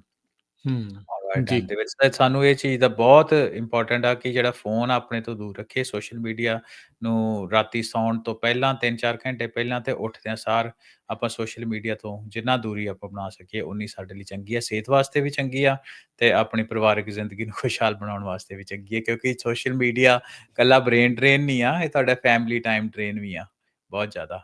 ਤੇ ਅੱਗੇ ਆਉਣ ਦੇ ਟਾਈਮ ਦੇ ਵਿੱਚ ਆਪਾਂ ਏਆਈ ਦੀ ਬਾਰ-ਬਾਰ ਕਿੰਨੀਆਂ ਗੱਲਾਂ ਕਰਦੇ ਹਾਂ ਕਿ ਏਆਈ ਦੇ ਕਰਕੇ ਆਪਾਂ ਨੂੰ ਬਹੁਤ ਕੁਝ ਸਿੱਖਣ ਦੀ ਲੋੜ ਆ। ਸਾਨੂੰ ਨਿੱਜੀ ਤੌਰ ਤੇ, ਪਰਿਵਾਰਕ ਤੌਰ ਤੇ, ਕਮਿਊਨਿਟੀ ਦੇ ਤੌਰ ਦੇ ਉੱਤੇ ਏਆਈ ਦੇ ਇਸ ਮਸਲੇ 'ਚ ਅੱਗੇ ਵਧਣ ਦੀ ਲੋੜ ਆ। ਤੇ ਹੋਰ ਵੀ ਆਪਣਾ ਜੋ ਕੁਛ ਆਸੇ-ਪਾਸੇ ਬਦਲ ਰਿਹਾ, ਜੀਓਪੋਲਿਟਿਕਸ ਦੇ ਵਿੱਚ ਦੁਨੀਆ ਬਹੁਤ ਤੇਜ਼ੀ ਦੇ ਨਾਲ ਬਦਲ ਰਹੀ ਆ। ਉਹਨਾਂ ਨੂੰ ਆਪਾਂ ਨੂੰ ਸਮਝਣ ਦੇ ਲਈ ਜਿਹੜੀ ਕੋਗਨੀਟਿਵ ਐਬਿਲਿਟੀ ਆ ਉਹ ਤਾਂ ਬਹੁਤ ਚਾਹੀਦੀ ਆ, ਤੇ ਸੋਸ਼ਲ ਮੀਡੀਆ ਅਨਫੋਰਚੂਨੇਟਲੀ ਉਹਦੇ ਉੱਤੇ ਇੰਪੈਕਟ ਕਰਦਾ, ਤੇ ਦੇਖਣ ਨੂੰ ਭਾਵੇਂ ਹਾਰਡ ਜਿਹੀ ਗੱਲ ਲੱਗੇ ਹੋਏ ਹੈ ਕਿ ਜ਼ਿਆਦਾ ਸੋਸ਼ਲ ਮੀਡੀਆ ਯੂਜ਼ੇਜ ਜਿਹੜੀ ਆ ਦਿਮਾਗ ਨੂੰ ਡੰਬ ਕਰਦੀ ਆ। ਸੋ ਆਪਾਂ ਨੂੰ ਸੋਸ਼ਲ ਮੀਡੀਆ ਦੀ ਜਿਹੜੀ ਐਕਸੈਸਿਵ ਯੂਜ਼ੇਜ ਆ ਉਹ ਤੋਂ ਬਚਣ ਦੀ ਬਹੁਤ ਲੋੜ ਆ। ਬਾਰ-ਬਾਰ ਆਪਾਂ ਗੱਲ ਕਰਦੇ ਹਾਂ, ਤੇ ਜੋ ਕੁਛ ਸੋਸ਼ਲ ਮੀਡੀਆ ਦੇ ਉੱਤੇ ਦੇਖਦੇ ਹਾਂ, ਜੋ ਕੁਛ ਕਿਹਨੂੰ ਅੱਗੇ ਲੈ ਕੇ ਆਉਣਾ, ਕਿਹਨੂੰ ਪਿੱਛੇ ਲੈ ਕੇ ਆਉਣਾ, ਉਹ ਸਭ ਕੁਛ ਤੇ ਅੱਜ ਦੇ ਟਾਈਮ ਦੇ ਵਿੱਚ ਮੋਸਟਲੀ ਆਰਗੈਨਿਕ ਨਹੀਂ ਹੁੰਦਾ ਜੇ। ਉਹਦੇ ਉੱਤੇ ਜਿਹੜੀ ਆਪਾਂ ਸੋਚ ਵਿਚਾਰ ਲਈਏ। ਚਲੋ ਜਿਹੜੇ ਕੁਛ ਬੰਦੇ ਹੈਗੇ ਆ ਵੀ ਜਿਨ੍ਹਾਂ ਦਾ ਲੈਣਾ ਦੇਣਾ ਹੀ ਨਹੀਂ ਆ ਕੁਛ, ਨਾ ਆਪਣਾ ਜ਼ਿੰਦਗੀ ਨੂੰ ਲਾਈਫ ਸਟਾਈਲ ਆਪਣਾ ਖਾਓ ਪੀਓ ਐਸ਼ ਕਰੋ ਸਟਾਈਲ ਆ ਜ਼ਿੰਦਗੀ, ਤੇ ਉਹ ਤਾਂ ਚਲੋ ਸੋਸ਼ਲ ਮੀਡੀਆ ਜਿੰਨਾ ਮਰਜ਼ੀ ਕਰ ਲੈਣ, ਪਰ ਜੇ ਜ਼ਿੰਦਗੀ ਦੇ ਵਿੱਚ ਜੇ ਤੁਸੀਂ ਕੁਛ ਕਰਨਾ ਵਾ, ਅੱਗੇ ਵਧਣਾ ਵਾ, ਆਪਣੇ ਪਰਿਵਾਰ ਨੂੰ ਅੱਗੇ ਲੈ ਕੇ ਜਾਣਾ, ਕੌਮ ਨੂੰ ਅੱਗੇ ਲੈ ਕੇ ਜਾਣਾ, ਤੇ ਮੈਨੂੰ ਇਹ ਆ ਕਿ ਸੋਸ਼ਲ ਮੀਡੀਆ ਸਾਨੂੰ ਲਿਮਿਟ ਕਰਨਾ ਪਊਗਾ। ਜੀ, ਜੀ। ਬਿਲਕੁਲ। ਅਗਲੀ ਜਿਹੜੀ ਆਪਾਂ ਅੱਗੇ ਹੁਣ ਹਰਵਿੰਦਰ ਜਿਹੜੀ ਗੱਲਬਾਤ ਕਰਦੇ ਹਾਂ, ਏਆਈ ਨੂੰ ਲੈ ਕੇ, ਚੈਟ ਜੀਪੀਟੀ ਨੂੰ ਜਿਹੜਾ ਉਹ ਲੈ ਕੇ ਗੱਲ ਕਰਦੇ ਹਾਂ। ਸੁਸਾਈਡ ਨੂੰ ਲੈ ਕੇ ਕਾਫੀ ਰੌਲਾ ਰੱਪਾ ਇਸ ਗੱਲੋਂ ਜਿਹੜਾ ਉਹ ਪਿਆ ਸੀਗਾ ਵੀ ਕਹਿੰਦੇ ਵੀ ਕੁਛ ਕੁ ਜਿਹੜੀਆਂ ਏਆਈ ਦੇ ਬੋਟਸ ਕਹਿ ਲਓ ਜਾਂ ਜਿਨ੍ਹਾਂ ਦੇ ਨਾਲ ਉਹ ਗੱਲ ਕਰਦੇ ਸੀ, ਉਹਨੇ ਪ੍ਰੇਰਿਤ ਕਰ ਦਿੱਤਾ ਕੁਛ ਟੀਨਏਜਰਸ ਨੂੰ ਵੀ ਹਾਂ ਭਾਈ ਤੂੰ ਖੁਦਕੁਸ਼ੀ ਜਿਹੜੀ ਉਹ ਕਰ ਲਵੇ। ਸੋ ਬੜਾ ਸੈਂਸਿਟਿਵ ਟੌਪਿਕ ਆ, ਜਿਹੜੇ ਸੁਣਨ ਵਾਲੇ ਬਹੁਤ ਧਿਆਨ ਦੇ ਨਾਲ ਜਿਹੜਾ ਸੁਣਨ, ਜਿਨ੍ਹਾਂ ਨੂੰ ਇਹ ਬੇਚੈਨ ਕਰਦਾ ਆ ਉਹ ਬੰਦ ਕਰ ਸਕਦੇ ਨੇ ਇਸ ਟਾਈਮ। ਸੋ ਇਹ ਇਦਾਂ ਹੈ ਵੀ ਕਿ ਹੁਣ ਸੈਮ ਐਲਟਮੈਨ ਨੂੰ ਆ ਕੇ ਕਹਿਣਾ ਪਿਆ ਜਿਹੜੀ ਚੈਟ ਜੀਪੀਟੀ ਆ ਉਹ ਇਸ ਤਰੀਕੇ ਦੇ ਟੌਪਿਕ ਦੇ ਉੱਤੇ, ਸੁਸਾਈਡ ਵਾਲੇ ਟੌਪਿਕ ਦੇ ਉੱਤੇ ਟੀਨਸ ਦੇ ਨਾਲ ਗੱਲਬਾਤ ਨਹੀਂ ਕਰੂਗੀ।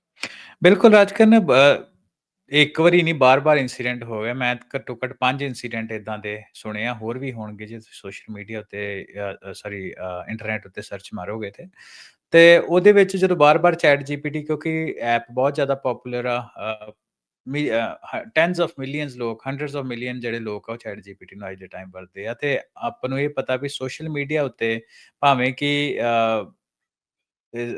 ਸੋਸ਼ਲ ਮੀਡੀਆ ਦਾ ਫਿਰ ਦੁਬਾਰਾ ਐਗਜ਼ਾਮਪਲ ਲੈ ਲੈਂਦੇ ਹਾਂ ਕਿ ਭਾਵੇਂ ਕਿ ਸੋਸ਼ਲ ਮੀਡੀਆ ਤੇ ਇਹ ਕਿਹਾ ਗਿਆ ਕਿ 13 ਸਾਲ ਤੋਂ ਉੱਤੇ, 14 ਸਾਲ ਤੋਂ ਉੱਤੇ ਵਾਲੇ ਬੱਚੇ ਵਰਤ ਸਕਦੇ ਆ ਜਾਂ ਜੋ ਵੀ ਆ, ਪਰ ਸਾਨੂੰ ਸਾਰਿਆਂ ਨੂੰ ਪਤਾ ਵੀ ਉਹਦੀ ਜਿਹੜਾ ਕੰਟਰੋਲ ਆ ਕਿੰਨਾ ਕੁ ਔਖਾ। ਕੋਈ ਵੀ ਆਪਣੀ ਬੱਚਾ ਜਿਹੜਾ ਛੋਟੀ ਡੇਟ ਆਫ ਬਰਥ, ਵੱਡੀ ਡੇਟ ਆਫ ਬਰਥ ਪੜ੍ਹ ਕੇ ਛੋਟਾ ਬੱਚਾ ਉਹਨੂੰ ਯੂਜ਼ ਕਰ ਸਕਦਾ।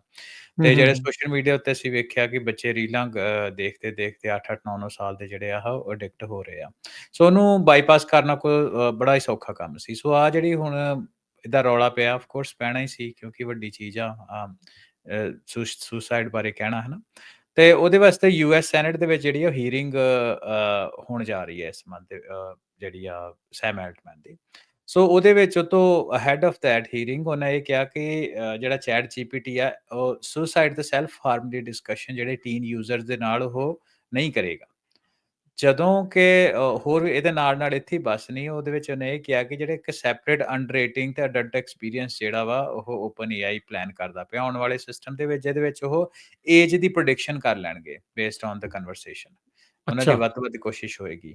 ਸੋ ਬੇਸਿਕਲੀ ਕੀ ਹੋਏਗਾ ਕਿ ਜਦੋਂ ਉਹਨੂੰ ਡਾਊਟ ਹੋਊਗਾ ਕਿ ਇਹ ਸਿਆਣਾ ਬੰਦਾ ਭਾਵੇਂ ਕਿ ਡੇਟ ਆਫ ਬਰਥ ਉਹਨੇ ਆਹ ਲਿਖੀ ਆ ਜਾਂ ਫਲਾਣੇ ਅਕਾਊਂਟ 'ਚ ਲੌਗਡ ਇਨ ਆ ਜਿਹੜਾ ਕਿ ਅਡਲਟ ਅਕਾਊਂਟ ਆ, ਤੇ ਜੇ ਉਸ ਸੰਬੰਧ ਦੇ ਵਿੱਚ ਉਹਨੂੰ ਇਹ ਲੱਗੂਗਾ ਵੀ ਨਹੀਂ ਇਹ ਹੋ ਸਕਦਾ ਹੈ ਟੀਨ ਹੋਏ ਗੱਲਾਂ ਬਾਤਾਂ ਤੋਂ, ਸੋ ਉਹ ਜਿਹੜਾ ਡਿਫਾਲਟ ਕਰ ਦੂਗਾ ਸਿਸਟਮ ਨੂੰ, ਜਦੋਂ ਡਾਊਟ ਵਿੱਚ ਹੋਇਆ ਤੇ ਏਜ ਪ੍ਰੈਡਿਕਟਿਵ ਦੇ ਵਿੱਚ ਉਹ ਟੀਨ ਸਿਸਟਮ ਦੇ ਵਿੱਚ ਆ ਜਾਊਗਾ, ਜਿਹਦੇ ਵਿੱਚ ਉਹ ਸੁਸਾਈਡ ਜਾਂ ਇਹਦੇ ਨਾਲ ਰਿਲੇਟਡ ਗੱਲਾਂ ਬਾਤਾਂ ਨਹੀਂ ਕਰੂਗਾ। ਕੁਝ ਸਿਸਟਮ ਉਹ ਇਦਾਂ ਦਾ ਬਣਾ ਰਹੇ ਆ ਕੁਝ ਰੀਜਨਸ ਦੇ ਵਿੱਚ ਜਿੱਥੇ ਪੋਸੀਬਲ ਆ ਕਿ ਉਹ ਆਈਡੀਜ਼ ਰਿਕੁਐਸਟ ਕਰਨਗੇ, ਹੈ ਨਾ? ਜੇ ਤੁਸੀਂ ਇਹਨੂੰ ਕੰਟੀਨਿਊ ਕਰਨਾ।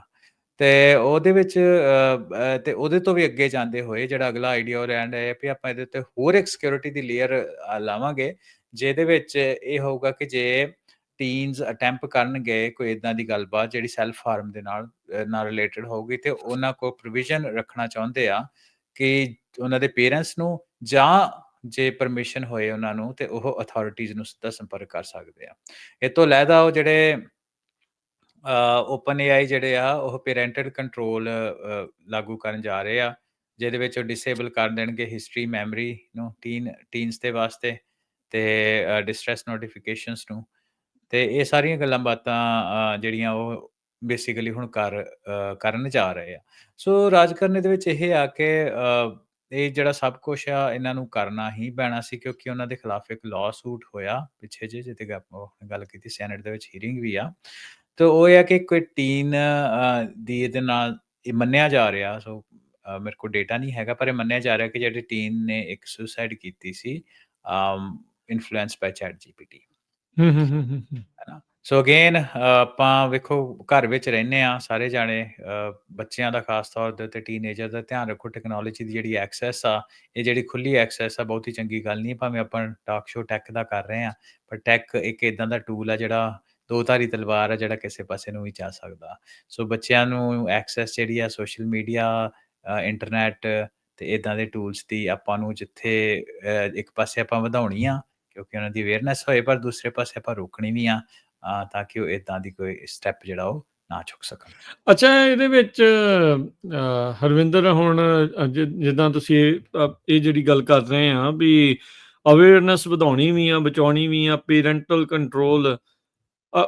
ਹੁਣ ਆਪਣੀ ਆਪਾਂ ਦੇਖੋ ਟੈਕ ਦੇ ਨਾਲ ਵੱਡੇ ਹੋਏ ਆ, ਪਰ ਟੈਕ ਇੰਨੀ ਤੇਜ਼ੀ ਨਾਲ ਲੰਘ ਗਿਆ, ਆਪਣੇ ਤੋਂ ਵੀ ਗਾਂਹ ਲੰਘ ਗਿਆ ਬਹੁਤ ਸਾਰੀਆਂ ਜਿਹੜੀਆਂ ਉਹ ਹਾਂਜੀ, ਚੀਜ਼ਾਂ ਦੇ ਵਿੱਚ।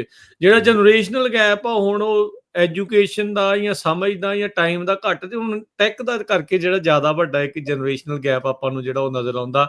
ਅੱਜ ਕੱਲ੍ਹ ਕਿਹੜਾ ਪਲੇਟਫਾਰਮ ਤੁਸੀਂ ਵਰਤਦੇ ਆ, ਕਿਹੜਾ ਨਹੀਂ ਵਰਤਦੇ ਆ, ਉਹਦੇ ਤੋਂ ਪਤਾ ਲੱਗਦਾ ਵੀ ਤੁਸੀਂ ਕਿਹੜੀ ਜਨਰੇਸ਼ਨ ਦੇ ਇੱਕ ਹਿਸਾਬ ਦੇ ਨਾਲ ਜਿਹੜੇ ਉਹ ਤੁਸੀਂ ਬੰਦੇ ਹੈਗੇ ਆ, ਵੀ ਕਿਹਦੇ ਵਿੱਚ ਤੁਸੀਂ ਆਉਂਦੇ ਆ।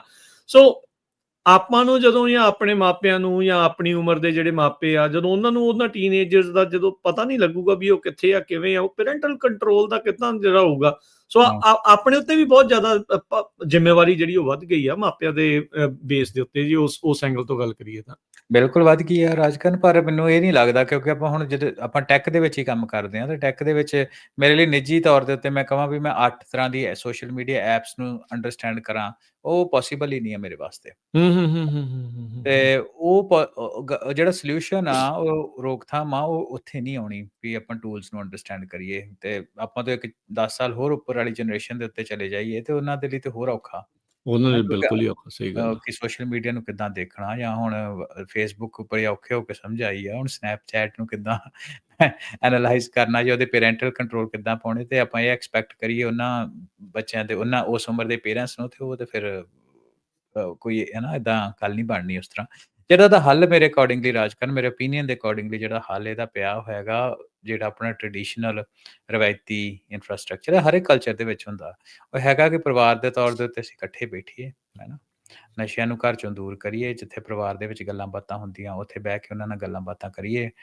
ਜਿਹੜੀ ਸ਼ਾਮੀ ਟੇਬਲ ਦੇ ਉੱਤੇ, ਡਿਨਰ ਦੇ ਉੱਤੇ ਹਰ ਰੋਜ਼ ਦੀਆਂ ਗੱਲਾਂ ਬਾਤਾਂ ਸ਼ੇਅਰ ਕਰਦੇ ਹਾਂ, ਆਪਾਂ ਆਪਣੇ ਘਰਦਿਆਂ ਤੋਂ ਸੁਣਦੇ ਆਏ ਹਾਂ, ਹੈ ਨਾ, ਜਿੱਦਾਂ ਮੇਰੇ ਵੀ ਘਰ ਦੇ ਦੋਨੋਂ ਵਰਕਿੰਗ ਸੀ ਪੇਰੈਂਟਸ, ਤੇ ਉਹਨਾਂ ਦੇ ਕੀ ਸਟਰਗਲ ਲਾਈਫ ਦੀਆਂ, ਹੈ ਨਾ, ਕੋਈ ਘਰ ਦਾ ਜਿਹੜੇ ਸਿਸਟਮ ਉਹ ਕਿਸ ਤਰ੍ਹਾਂ ਚੱਲਦਾ ਪਿਆ, ਇਹ ਸਾਰੀਆਂ ਚੀਜ਼ਾਂ ਆਪਾਂ ਛੋਟੇ ਹੁੰਦਿਆਂ ਪੈਸਿਵਲੀ ਸੁਣਦੇ ਆਏ ਹਾਂ, ਘਰਾਂ ਵਿੱਚ ਗੱਲਾਂ ਹੁੰਦੀਆਂ ਸੀ।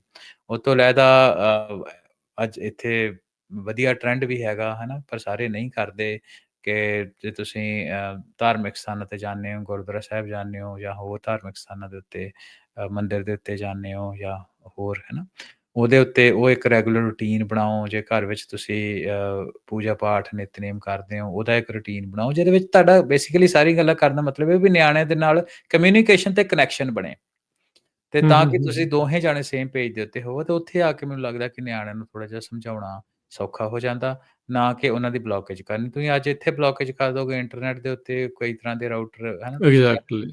ਉਹਨਾਂ ਨੂੰ ਤੁਸੀਂ ਬਲੌਕ ਕਰ ਦੋਗੇ, ਤੇ ਉਹ ਇੰਟਰਨੈਟ ਹਟਾ ਕੇ, ਤੇ ਵਾਈਫਾਈ ਹਟਾ ਕੇ, ਤੇ 5G ਦੇ ਉੱਤੇ ਹੋ ਜਾਣਗੇ, LTE ਤੇ ਹੋ ਜਾਣਗੇ, ਰਾਈਟ। ਸੋ ਜਿਹੜੇ ਉਸ ਤਰ੍ਹਾਂ ਦੇ ਕੰਟਰੋਲ ਆ, ਉਹ ਮੈਨੂੰ ਨਹੀਂ ਲੱਗਦਾ ਰਾਜ ਕਰਨਾ ਅਮਰੀਕਾ ਵਰਗੇ ਇੱਥੇ ਜਿਹੜੇ ਉਹ ਕੰਮ ਕਰਨਗੇ, ਇਵਨ ਇੰਡੀਆ ਵਰਗੇ ਵੀ ਹਾਲਾਤਾਂ ਦੇ ਵਿੱਚ, ਪੰਜਾਬ ਵਰਗੇ ਹਾਲਾਤਾਂ ਵਿੱਚ ਵੀ। ਇੱਥਾ ਜਿਹੜਾ ਇਹਦਾ ਹੱਲ ਆ, ਉਹ ਆਪਣੇ ਰਵਾਇਤੀ ਢੰਗ ਤਰੀਕੇ ਜਿੰਨਾ ਵੱਧ ਤੋਂ ਵੱਧ ਟਾਈਮ ਕੱਢ ਸਕਦੇ ਹੋ ਬੱਚਿਆਂ ਦੇ ਵਾਸਤੇ, ਉਹ ਕੱਢੋ। ਜਿੰਨਾ ਵੱਧ ਤੋਂ ਵੱਧ ਬੱਚੇ ਵਲੰਟੀਅਰ ਕਰ ਸਕਦੇ ਆ, ਉਹ ਜ਼ਰੂਰ ਕਰਨ।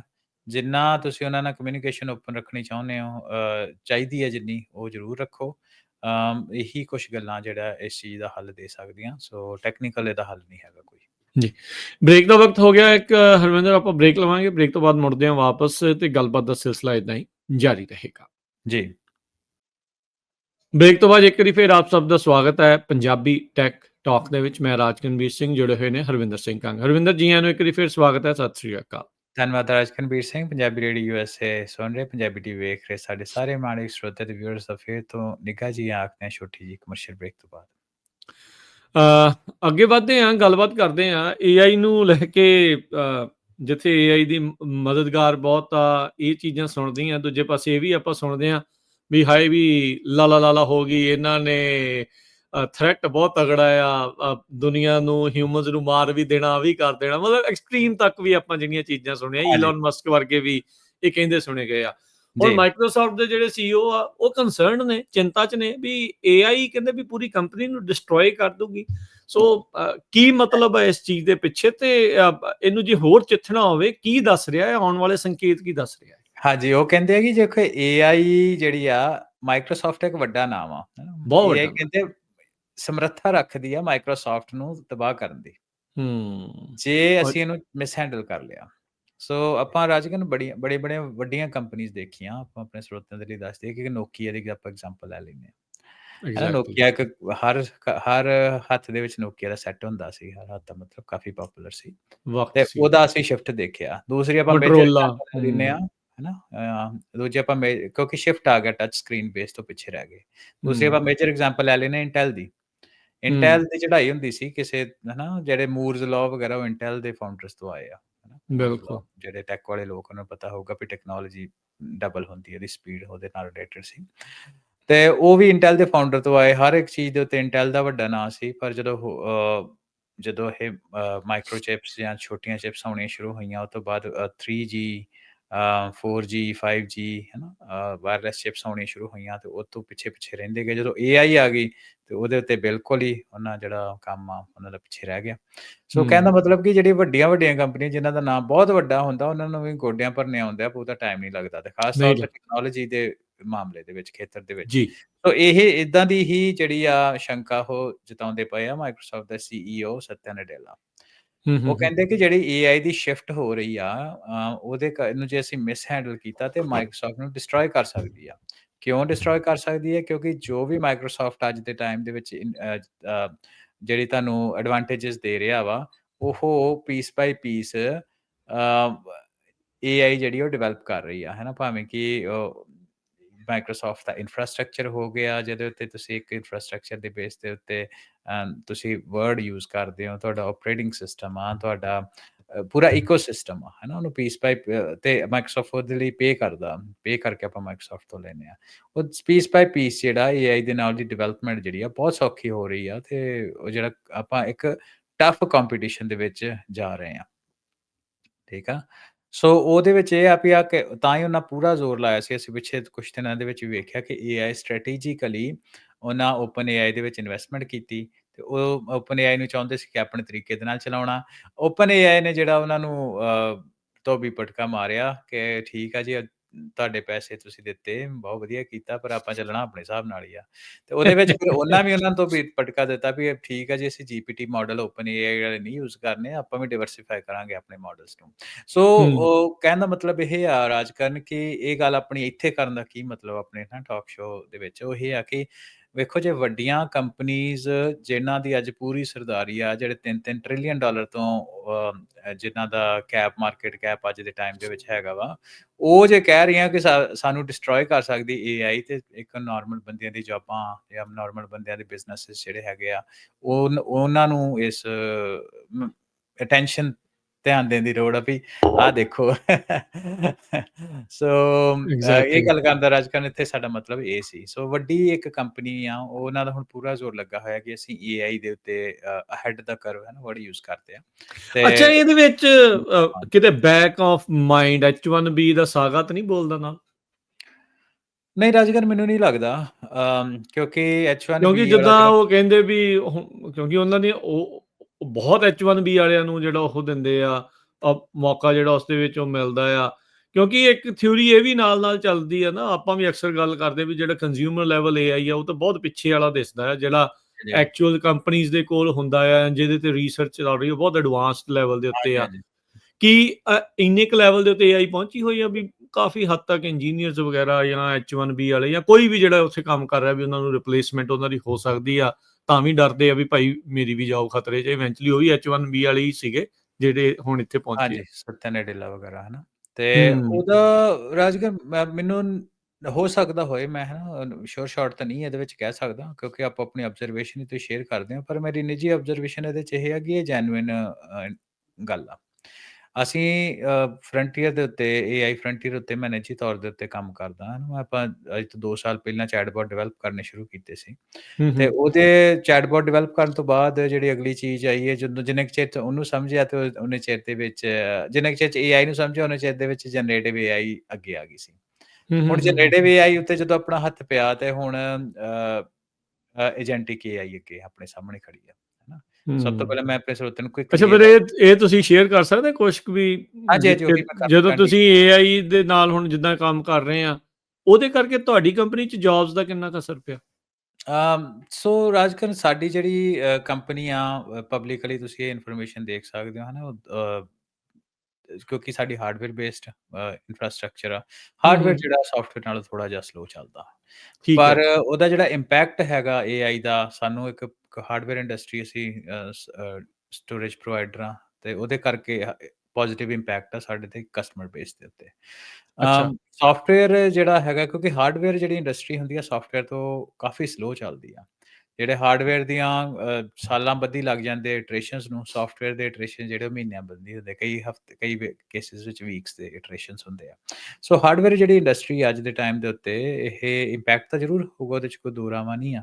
ਪਰ ਇਹਦਾ ਇੰਪੈਕਟ ਜਿਹੜਾ ਸੌਫਟਵੇਅਰ ਬੇਸਡ ਜਾਂ ਸੌਫਟਵੇਅਰ ਸੋਲਿਊਸ਼ਨ ਬੇਸਡ ਜਾਂ software as a service based ਜਿਹੜੀ ਇੰਡਸਟਰੀਜ਼ ਹੈਗੀਆਂ, ਇਹਨਾਂ ਦੇ ਪ੍ਰੋਡਕਟ ਸੌਫਟਵੇਅਰ ਆ, ਉਹਨਾਂ ਦੇ ਉੱਤੇ ਜਿਹੜਾ ਇੰਪੈਕਟ ਆ ਉਹ ਹਿਊਜ ਆ। ਮਾਈਕਰੋਸਾਫਟ ਦੀ ਇੱਕ ਐਗਜ਼ਾਮਪਲ ਆ। ਮਾਈਕਰੋਸਾਫਟ ਹਾਰਡਵੇਅਰ ਇੰਡਸਟਰੀ ਵਿੱਚ ਵੀ ਹੈਗਾ, ਪਰ ਬਹੁਤ ਘੱਟ ਆ।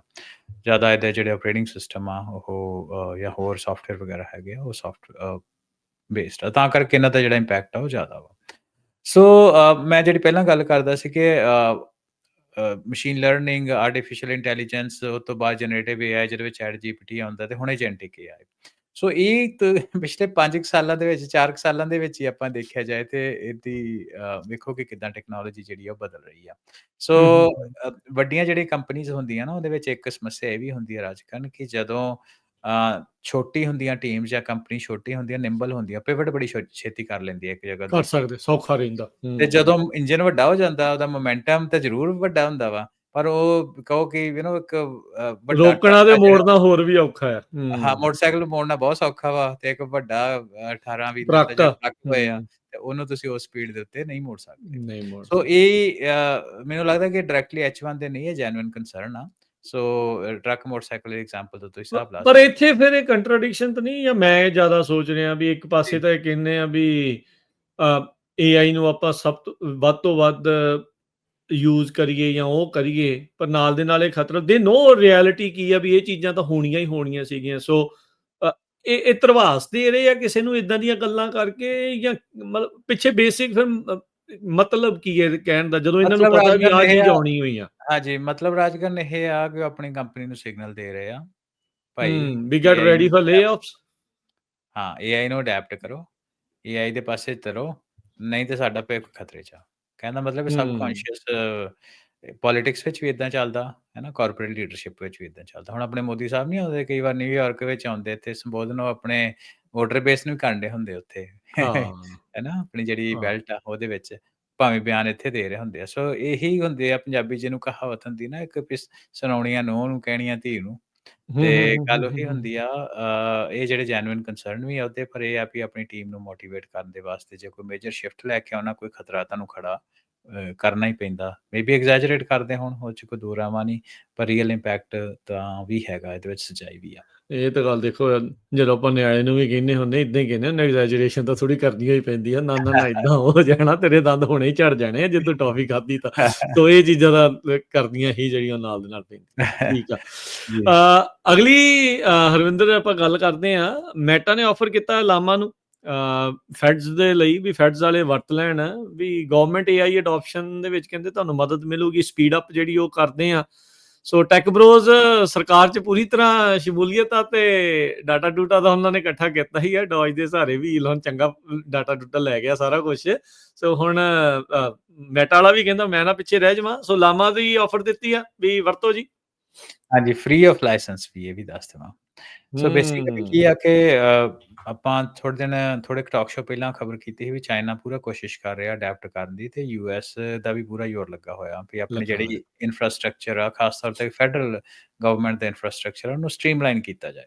ਹੂੰ, ਹੂੰ, ਕਿਉਂਕਿ ਹੂੰ। ਵੇਖੋ ਇਮੀਗ੍ਰੇਸ਼ਨ ਦੇ ਮਸਲੇ ਵਿੱਚ ਵੀ ਆਪਾਂ ਇੱਕ ਚੀਜ਼ ਵੱਡੀ ਦੇਖਦੇ ਹਾਂ ਕਿ ਇਮੀਗ੍ਰੇਸ਼ਨ ਦੇ ਮਾਮਲੇ 'ਚ ਜਿਹੜਾ ਡਿਪਾਰਟਮੈਂਟ ਆਫ ਹੋਮਲੈਂਡ ਸਿਕਿਉਰਿਟੀ ਕੋਲ ਇੱਕ ਡੇਟਾ, ਆਈਸ ਕੋਲ ਇੱਕ ਡੇਟਾ ਹੈ ਨਾ, USCIS ਜਿਹੜਾ ਡਿਪਾਰਟਮੈਂਟ ਆ, ਕਸਟਮ ਐਂਡ ਐਨਫੋਰਸਮੈਂਟ, ਉਹਨਾਂ ਕੋਲ ਡੇਟਾ ਕਈ ਵਾਰ ਉਹ ਡੇਟਾ ਵੱਖੋ-ਵੱਖਰੀ ਥਾਂ ਤੇ ਆ। ਸਾਇਲੈਂਸ ਵਿੱਚ ਹੀ ਰਹਿ ਜਾਂਦਾ। ਤੇ ਈਲਨ ਮਸਕ ਜਦੋਂ ਆਏ ਸੀ ਉਹਨੇ ਇੱਕ ਵੱਡੀ ਗੱਲ ਕਹੀ ਸੀ ਕਿ ਆਪਾਂ ਡੇਟਾ ਜਿਹੜਾ ਉਹ ਸਾਰਾ ਸੈਂਟਰਲਾਈਜ਼ਡ ਲੋਕੇਸ਼ਨ ਦੇ ਵਿੱਚ ਰੱਖਣਾ ਤਾਂ ਕਿ ਡਿਸੀਜਨ ਮੇਕਿੰਗ ਥੋੜੀ ਸੌਖੀ ਹੋ ਜਾਏ। ਨਹੀਂ ਤੇ ਸੌਖੀ ਆਹ ਹੋ ਜਾਏ। ਡਿਪਾਰਟਮੈਂਟ ਤੋਂ ਉਹਨੂੰ ਮੇਲ ਪਾਈ, ਉਹਨੇ ਅਪਰੂਵ ਕੀਤੀ, ਫਿਰ ਉਹ ਡਿਪਾਰਟਮੈਂਟ ਕੋਲ ਜਾਓ, ਕਹਿੰਦਾ ਵਨ ਸਟਾਪ ਸ਼ਾਪ ਲੈ ਕੇ ਆਉਣਾ। ਸੋ ਉਸ ਵਿਜ਼ਨ ਨੂੰ ਅੱਗੇ ਲੈ ਕੇ ਵਨ ਗੋਵ ਅਰੇਂਜਮੈਂਟ ਲੈ ਕੇ ਆਏ ਆ, ਹੈਨਾ। ਹੂੰ, ਸੋ ਹੂੰ, ਹੂੰ, ਵਨ ਹੂੰ, ਹੂੰ। Government arrangement, right. ਸੋ ਉਹਦੇ ਵਿੱਚ ਇਹਨੂੰ ਇੱਕ ਬਿਜ਼ਨਸ ਦੇ ਪਰਸਪੈਕਟਿਵ ਤੋਂ ਵੀ ਲਿਆ ਜਾ ਸਕਦਾ ਕਿਉਂਕਿ ਵੇਖੋ ਬਾਕੀ ਸਾਰੇ ਇਨਫਰਾਸਟ੍ਰਕਚਰ, ਬਾਕੀ ਸਾਰੀ ਇੰਡਸਟਰੀ ਜਿਹੜੀ ਹੈਗੀ ਉਹਨਾਂ 'ਚ ਰਿਸੈਸ਼ਨ ਆਉਂਦੇ, ਅਪ ਆਉਂਦੇ, ਡਾਊਨ ਆਉਂਦੇ। ਗਵਰਨਮੈਂਟ ਏਦਾਂ ਦਾ ਹੈਗਾ ਕਿਉਂਕਿ ਟੈਕਸ ਤਾਂ ਉਹਨਾਂ ਲੈਣੇ ਲੈਣਾ, ਭਾਵੇਂ ਰਿਸੈਸ਼ਨ ਭਾਵੇਂ ਨਹੀਂ। ਤੇ ਉਹ ਤਾਂ ਉਹਦੇ ਜਾਣਾ ਵਿੱਚ ਹੀ ਇਹ ਆ। ਆ ਕਿ ਗਵਰਨਮੈਂਟ ਹੂੰ, ਦੇ ਵਿੱਚ ਕੰਟਰੈਕਟਸ ਜਿਹੜੇ ਲੈਣੇ ਆ ਉਹ ਵੱਡੀ ਚੀਜ਼ ਹੋ ਜਾਂਦੀ ਆ ਕਿ ਉਸ ਲਗਾਤਾਰ ਤੁਹਾਨੂੰ ਪੈਸਾ ਜਿਹੜਾ ਉਹ ਮਿਲਦਾ ਰਹਿੰਦਾ, ਹੈ ਨਾ। ਉਹ ਇੱਕ ਹਰ ਇੱਕ ਕੰਪਨੀ ਦੀ ਵੱਡੀ ਹੁੰਦੀ ਆ ਵੀ ਇੱਕ ਸਾਡੀ ਲੈਗ ਜਿਹੜੀ ਗਵਰਨਮੈਂਟ ਦੇ ਵਿੱਚ ਰਹੇ ਤਾਂ ਕਿ ਇੱਕ ਹੂੰ, ਹੂੰ, ਹੂੰ, ਕਾਫੀ ਹੂੰ, ਸੋਰਸ ਆਫ ਇਨਕਮ ਜਿਹੜਾ ਉਹ ਬਣਦਾ ਰਹੇ। ਹੂੰ, ਸੋ ਹੂੰ, ਐਟ ਹੂੰ, ਟੂ ਬਿਗਿਨ ਵਿਦ ਜਿਹੜਾ ਉਹਨਾਂ ਦਾ ਲਾਰਜ ਲੈਂਗੁਏਜ ਮਾਡਲ ਆ ਲਾਮਾ, ਹੂੰ, ਉਹ ਅਪਰੂਵਡ ਟੈਕਨੋਲੋਜੀ ਲਿਸਟ ਵਿੱਚ ਆ ਚੁੱਕਾ। ਉਹ ਇਕੱਲੇ ਨਹੀਂ ਆ, ਹੋਰ ਵੀ ਹੈਗੇ ਆ ਇੱਧਰ, ਬਾਕੀ AI ਵੈਂਡਰ ਵੀ ਹੈਗੇ। ਅਸੀਂ ਗੱਲ ਕੀਤੀ ਸੀ ਪਿਛਲੇ ਟਾਕ ਸ਼ੋਜ਼ ਦੇ ਵਿੱਚ। ਤੇ ਹੂੰ, ਉਹ ਰਿਪੋਰਟ ਜਿਹੜੀਆਂ ਸਾਹਮਣੇ ਬਾਹਰ ਆਈਆਂ, ਉਹਨਾਂ ਕਿਹਾ ਐਕਸੈਸ ਜਿਹੜੀ ਆ ਦਿੱਤੀ ਹੋਈ ਆ, ਫ੍ਰੀ ਆਫ ਲਾਇਸੈਂਸ ਫੀ ਦਿੱਤੀ ਹੋਈ ਆ, ਹੈ ਹੂੰ, ਨਾ, ਹੂੰ, ਹੂੰ, ਹੂੰ, ਤਾਂ ਹੂੰ, ਕਿ ਇਹਦੀ ਜਿਹੜੀ ਅਡੋਪਸ਼ਨ ਆ ਉਹ ਓਵਰਆਲ ਵਧੇ। ਤੇ ਹੂੰ, ਉਹ ਇਹ ਆ ਕਿ ਗਵਰਨਮੈਂਟ ਨੂੰ ਇਹ ਵੀ ਉਹਨਾਂ ਕਿਹਾ ਹੋਇਆ ਕਿ ਸਾਡੇ ਜਿਹੜੇ ਮਾਡਲਸ ਆ ਤੁਸੀਂ ਉਹਨੂੰ ਯੂਜ਼ ਕਰਕੇ ਪ੍ਰੋਪਰਾਈਟਰੀ ਸਟੈਕਸ ਦੇ ਵਿੱਚ ਵਰਤ ਸਕਦੇ ਹੋ ਆਪਣੇ AI ਪੋਰਟਫੋਲੀਓ ਦੇ ਵਿੱਚ। ਤੇ ਹੂੰ, ਉਹਦੇ ਵਿੱਚ ਹੁਣ ਇਹ ਧਿਆਨ ਰਹੂਗਾ ਵੀ ਗਵਰਨਮੈਂਟ ਉਹਨੂੰ ਕਿੱਦਾਂ ਲੈਂਦੀ ਆ ਅੱਗੇ। ਸੋ ਵੱਧ ਤੋਂ ਵੱਧ ਆਪਣਾ ਕਸਟਮਰ ਬੇਸ ਆ ਜਿਹੜਾ ਉਹ ਹਰ ਇੱਕ ਕੰਪਨੀ ਦੀ ਕੋਸ਼ਿਸ਼ ਰਹਿੰਦੀ ਕਿ ਆਪਾਂ ਨੂੰ ਡਿਵਰਸਿਫਾਈ ਕਰੀਏ। ਸੋ ਹੂੰ। ਇਹਨੂੰ ਇਸ ਤਰੀਕੇ ਨਾਲ ਦੇਖਿਆ ਜਾ ਸਕਦਾ। ਉਹ ਤਾਂ ਦੇਖੋ ਕਰ ਹੀ ਰਹੇ ਆ। ਡਾਟਾ ਸੈਂਟਰਲਾਈਜ਼ਡ ਡਾਟਾ ਆਬਵੀਅਸਲੀ ਇਹਨਾਂ ਕੰਪਨੀਆਂ ਨੇ ਕੀ ਕਰਨਾ, ਆਪਣੇ ਲਈ ਵਰਤਣਾ ਆ। ਮਤਲਬ ਇਹ ਤਾਂ ਹੈ ਨਹੀਂ ਆ ਵੀ ਇਹ ਡਾਟਾ ਜੇ ਸਰਕਾਰ ਦੇ ਲਈ ਇਹ ਕਰ ਰਹੇ ਤੇ ਇਹਨਾਂ ਨੇ ਉਸ ਨੂੰ ਐਕਸੈਸ ਨਹੀਂ ਕਰਨਾ। ਇਹਨਾਂ ਨੇ ਤਾਂ ਆਪਣਾ ਅਮ ਜਿਹੜਾ ਇਸ ਦੇ ਵਿੱਚ ਫਾਇਦਾ ਲੈਣਗੇ ਕਿ ਨਹੀਂ ਲੈਣਗੇ? ਐਟ ਲੀਸਟ ਐਟ ਤੁਹਾਨੂੰ ਲੀਸਟ ਲੱਗਦਾ ਵੀ ਜੀ ਨਹੀਂ ਹਾਂਜੀ। ਕਰਨਗੇ? ਐਟ ਲੀਸਟ ਔਨ ਪੇਪਰ ਰਾਜਕਰ ਨੇ ਕਾਫੀ ਸਟ੍ਰਿਕਟ ਹੁੰਦਾ। ਹੂੰ, ਡੇਟਾ ਈਜ਼ੀ ਨਹੀਂ ਆ ਜਾਂ ਡਾਇਰੈਕਟਲੀ ਨਹੀਂ ਡੇਟਾ ਵਰਤ ਸਕਦੇ। ਹੂੰ। ਕਿਉਂਕਿ ਗਵਰਨਮੈਂਟ ਦੇ ਨਾਲ ਕੰਟਰੈਕਟ ਦੇ ਬ ਵਿੱਚ ਜਾਣਾ ਕੋਈ ਸੌਖਾ ਪ ਕੰਮ ਨਹੀਂ ਪਰ ਇਹ ਤਾਂ ਨੋਨ ਫੈਕਟ ਹੀ ਆ ਨਾ ਹਰਵਿੰਦਰ, ਵੀ ਇਹ ਬਾਅਦ 'ਚ ਕੀ ਆ 2-4 ਮਿਲੀਅਨ ਦਾ, 10 ਦਾ, 20 ਦਾ, 30 ਦਾ ਫਾਈਨ ਦੇ ਦੇਣਗੇ। ਉਹਦੇ ਥਾਂ ਤੇ ਕਮਾ ਕਿੰਨਾ ਲੈਣਾ ਆ? ਤੇ ਅਮ, ਨਹੀਂ ਇਹ ਵੀ ਨਾਲ ਆ। ਰਿਸਕ ਗਵਰਨਮੈਂਟ ਡੇਟਾ ਦੇਣਾ ਆਮ ਤੌਰ ਤੇ ਯੂਐਸ ਦੇ ਵਿੱਚ ਹੈ ਨਾ, ਬਾਕੀ ਦੇਸ਼ਾਂ ਇੰਡੀਆ ਦਾ ਚੱਲ ਕੋਈ ਰੌਲਾ ਹੀ ਨਹੀਂ ਆ, ਜਾਂ ਠੀਕ ਹੋਰ ਹੈ। ਚਾਈਨਾ ਵਰਗੀਆਂ ਦਾ ਕੋਈ ਰੌਲਾ ਹੀ ਨਹੀਂ ਆ ਜਿਹੜੇ ਹਾਂ, ਹਾਂ, ਹਾਂ। ਅਥੋਰਿਟੇਰੀਅਨ ਜਾਂ ਸੈਮੀ ਡੈਮੋਕ੍ਰੈਟਿਕ ਮੁਲਕ ਆ। ਹਾਂ, ਪਰ ਹਾਂ, ਹਾਂ। ਇਹਨਾਂ ਦੇ ਮੁਲਕਾਂ ਦੇ ਵਿੱਚ ਇਹ ਹੁੰਦਾ ਕਿ it also comes with a tag, ਵੀ ਹੂੰ, ਜੇ ਹੂੰ, ਹੂੰ। ਮੰਨ ਲਓ ਵੀ ਕਿਸੇ ਨੇ ਹੇਰਾ-ਫੇਰੀ ਕੀਤੀ ਹੈ, ਡੇਟਾ ਚੋਰੀ ਕੀਤਾ, ਜੇ ਉਹਨਾਂ ਦਾ ਨਾਂ ਲੱਗ ਜਾਂਦਾ, ਸੋ ਨਾਟ ਓਨਲੀ ਉਹਨਾਂ ਦੇ ਗਵਰਨਮੈਂਟ ਕੰਟਰੈਕਟਸ ਦੇ ਉੱਤੇ, ਫਿਊਚਰ ਦੇ ਉੱਤੇ ਪ੍ਰਭਾਵ ਪਊਗਾ, ਪਰ ਪਬਲਿਕ ਹੋਏ ਤੋਂ ਵੀ ਲੋਕ ਡਰਦੇ ਆ। ਸੋ ਕੁਛ ਕੰਟਰੋਲਸ, ਚੈਕਸ ਐਂਡ ਬੈਲੈਂਸਸ ਹੈਗੇ ਆ, ਪਰ ਫਿਰ ਵੀ ਕਿਸੇ ਨਾ ਕਿਸੇ ਤਰ੍ਹਾਂ ਇੱਕ ਦੇ ਨਾਲ ਉਹ ਡੇਟਾ ਮੇਬੀ ਯੂਜ਼ ਕਰ ਸਕਦੇ ਹੋਣ ਕਿ ਡੇਟਾ ਨੂੰ ਯੂਜ਼ ਕਰਕੇ ਅਨੋਨਿਮਸ ਕਰਕੇ ਉਹਦੀ ਆਇਡੈਂਟੀਟੀ ਦੇ ਟੈਗ ਹਟਾ ਕੇ ਉਹਦੇ ਨਾਲ ਲਾਰਜ ਲੈਂਗੁਏਜ ਮਾਡਲ ਟ੍ਰੇਨ ਕਰ ਸਕਣ ਦੀ ਸਮਰੱਥਾ ਦੇ ਨਾਲ, ਕਿਉਂਕਿ ਗਵਰਨਮੈਂਟਸ ਕੋਲ ਬਹੁਤ ਜ਼ਿਆਦਾ ਡੇਟਾ ਹੁੰਦਾ ਤੇ ਡੇਟਾ ਉਹ ਜਿਹੜਾ ਯਾ ਐਪਰੋਪ੍ਰੀਏਟ ਵੀ ਹੁੰਦਾ ਵਾ, ਜਿਹਦੇ ਨਾਲ ਤੁਸੀਂ ਚੀਜ਼ਾਂ ਦੀ ਸੈਂਸ ਮੇਕ ਕਰ ਸਕਦੇ ਹੋ। ਸੋ ਪਰ ਐਡਾ ਵੀ ਸੌਖਾ ਨਹੀਂ ਹੁੰਦਾ ਕਿਉਂਕਿ ਗਵਰਨਮੈਂਟ ਦੇ ਜਿਹੜੇ ਉਹਦਾ ਕਾਰਨ ਇਹ ਹੁੰਦਾ ਨਾ ਵੀ ਗਵਰਨਮੈਂਟ ਦਾ ਡੇਟਾ ਜੇ ਕੰਪਨੀ ਤੋਂ ਲੀਕ ਹੋ ਗਿਆ ਤੇ ਕੰਪਨੀ ਤੋਂ ਅੱਗੇ ਨਾਨ ਸਟੇਟ ਜਾਂ ਐਂਟੀ ਸਟੇਟ ਐਕਟਰਸ ਕੋਲ ਡੇਟਾ ਨਾ ਪਹੁੰਚੇ। ਸੋ ਗਵਰਨਮੈਂਟ ਦਾ ਵੀ ਬਹੁਤ ਧਿਆਨ ਹੁੰਦਾ ਕਿ ਆਪਾਂ ਡੇਟਾ ਨੂੰ ਪ੍ਰੀਜ਼ਰਵ ਕਰਕੇ ਰੱਖੀਏ। ਹੁਣ ਜਿਹੜੀ ਮੈਂ ਤੁਹਾਨੂੰ ਗੱਲ ਦੱਸੀ ਕਿ ਲਾਮਾ ਦੇ ਵਿੱਚ ਉਹਨੇ ਇਹ ਵੀ ਕਿਹਾ ਹੋਇਆ ਕਿ ਤੁਸੀਂ ਸਾਡਾ ਇਹਨੂੰ ਯੂਜ਼ ਕਰ ਸਕਦੇ ਹੋ, ਜਿਹੜਾ ਸਾਡਾ ਲਾਰਜ ਲੈਂਗੁਏਜ ਮਾਡਲ ਆ, ਯੂਜ਼ਿੰਗ ਯੂਰ ਓਨ ਪ੍ਰੋਪਰਾਈਟਰੀ ਵੇ, ਜਿਹੜਾ ਤੁਹਾਡਾ ਆਪਣਾ ਤਰੀਕਾ ਹੈਗਾ ਇਹਨੂੰ ਵਰਤਣ ਦਾ। ਸੋ ਜ਼ਰੂਰੀ ਨਹੀਂ ਤੁਸੀਂ ਸਾਡੇ ਤਰੀਕੇ ਨਾਲ ਵਰਤੋ, ਪਰ ਸਾਡਾ ਲਾਮਾ ਜ਼ਰੂਰ ਵਰਤ ਕੇ ਦੇਖੋ। ਹੂੰ, ਲਾਮਾ ਬੇਸਿਕਲੀ ਮੈਟਾ ਦਾ ਲਾਰਜ ਲੈਂਗੁਏਜ ਮਾਡਲ ਆ, ਪਾਪੂਲਰ ਮਾਡਲ। ਮਾਡਲ ਜੀ, ਨਹੀਂ। ਹਰਵਿੰਦਰ, ਅੱਜ ਦੇ ਪ੍ਰੋਗਰਾਮ ਦਾ ਇੱਥੇ ਹੀ ਸਮਾਂ ਸਮਾਪਤ ਹੈ। ਮਿਲਦੇ ਜੀ, ਜੀ। ਆਪਾਂ ਅਗਲੀ ਵਾਰੀ। ਅੱਜ ਦੇ ਗੱਲਬਾਤ ਕਰਨ ਦੇ ਲਈ ਬਹੁਤ ਸ਼ੁਕਰੀਆ, ਧੰਨਵਾਦ, ਸਤਿ ਸ਼੍ਰੀ ਅਕਾਲ। ਸਤਿ ਸ਼੍ਰੀ ਅਕਾਲ।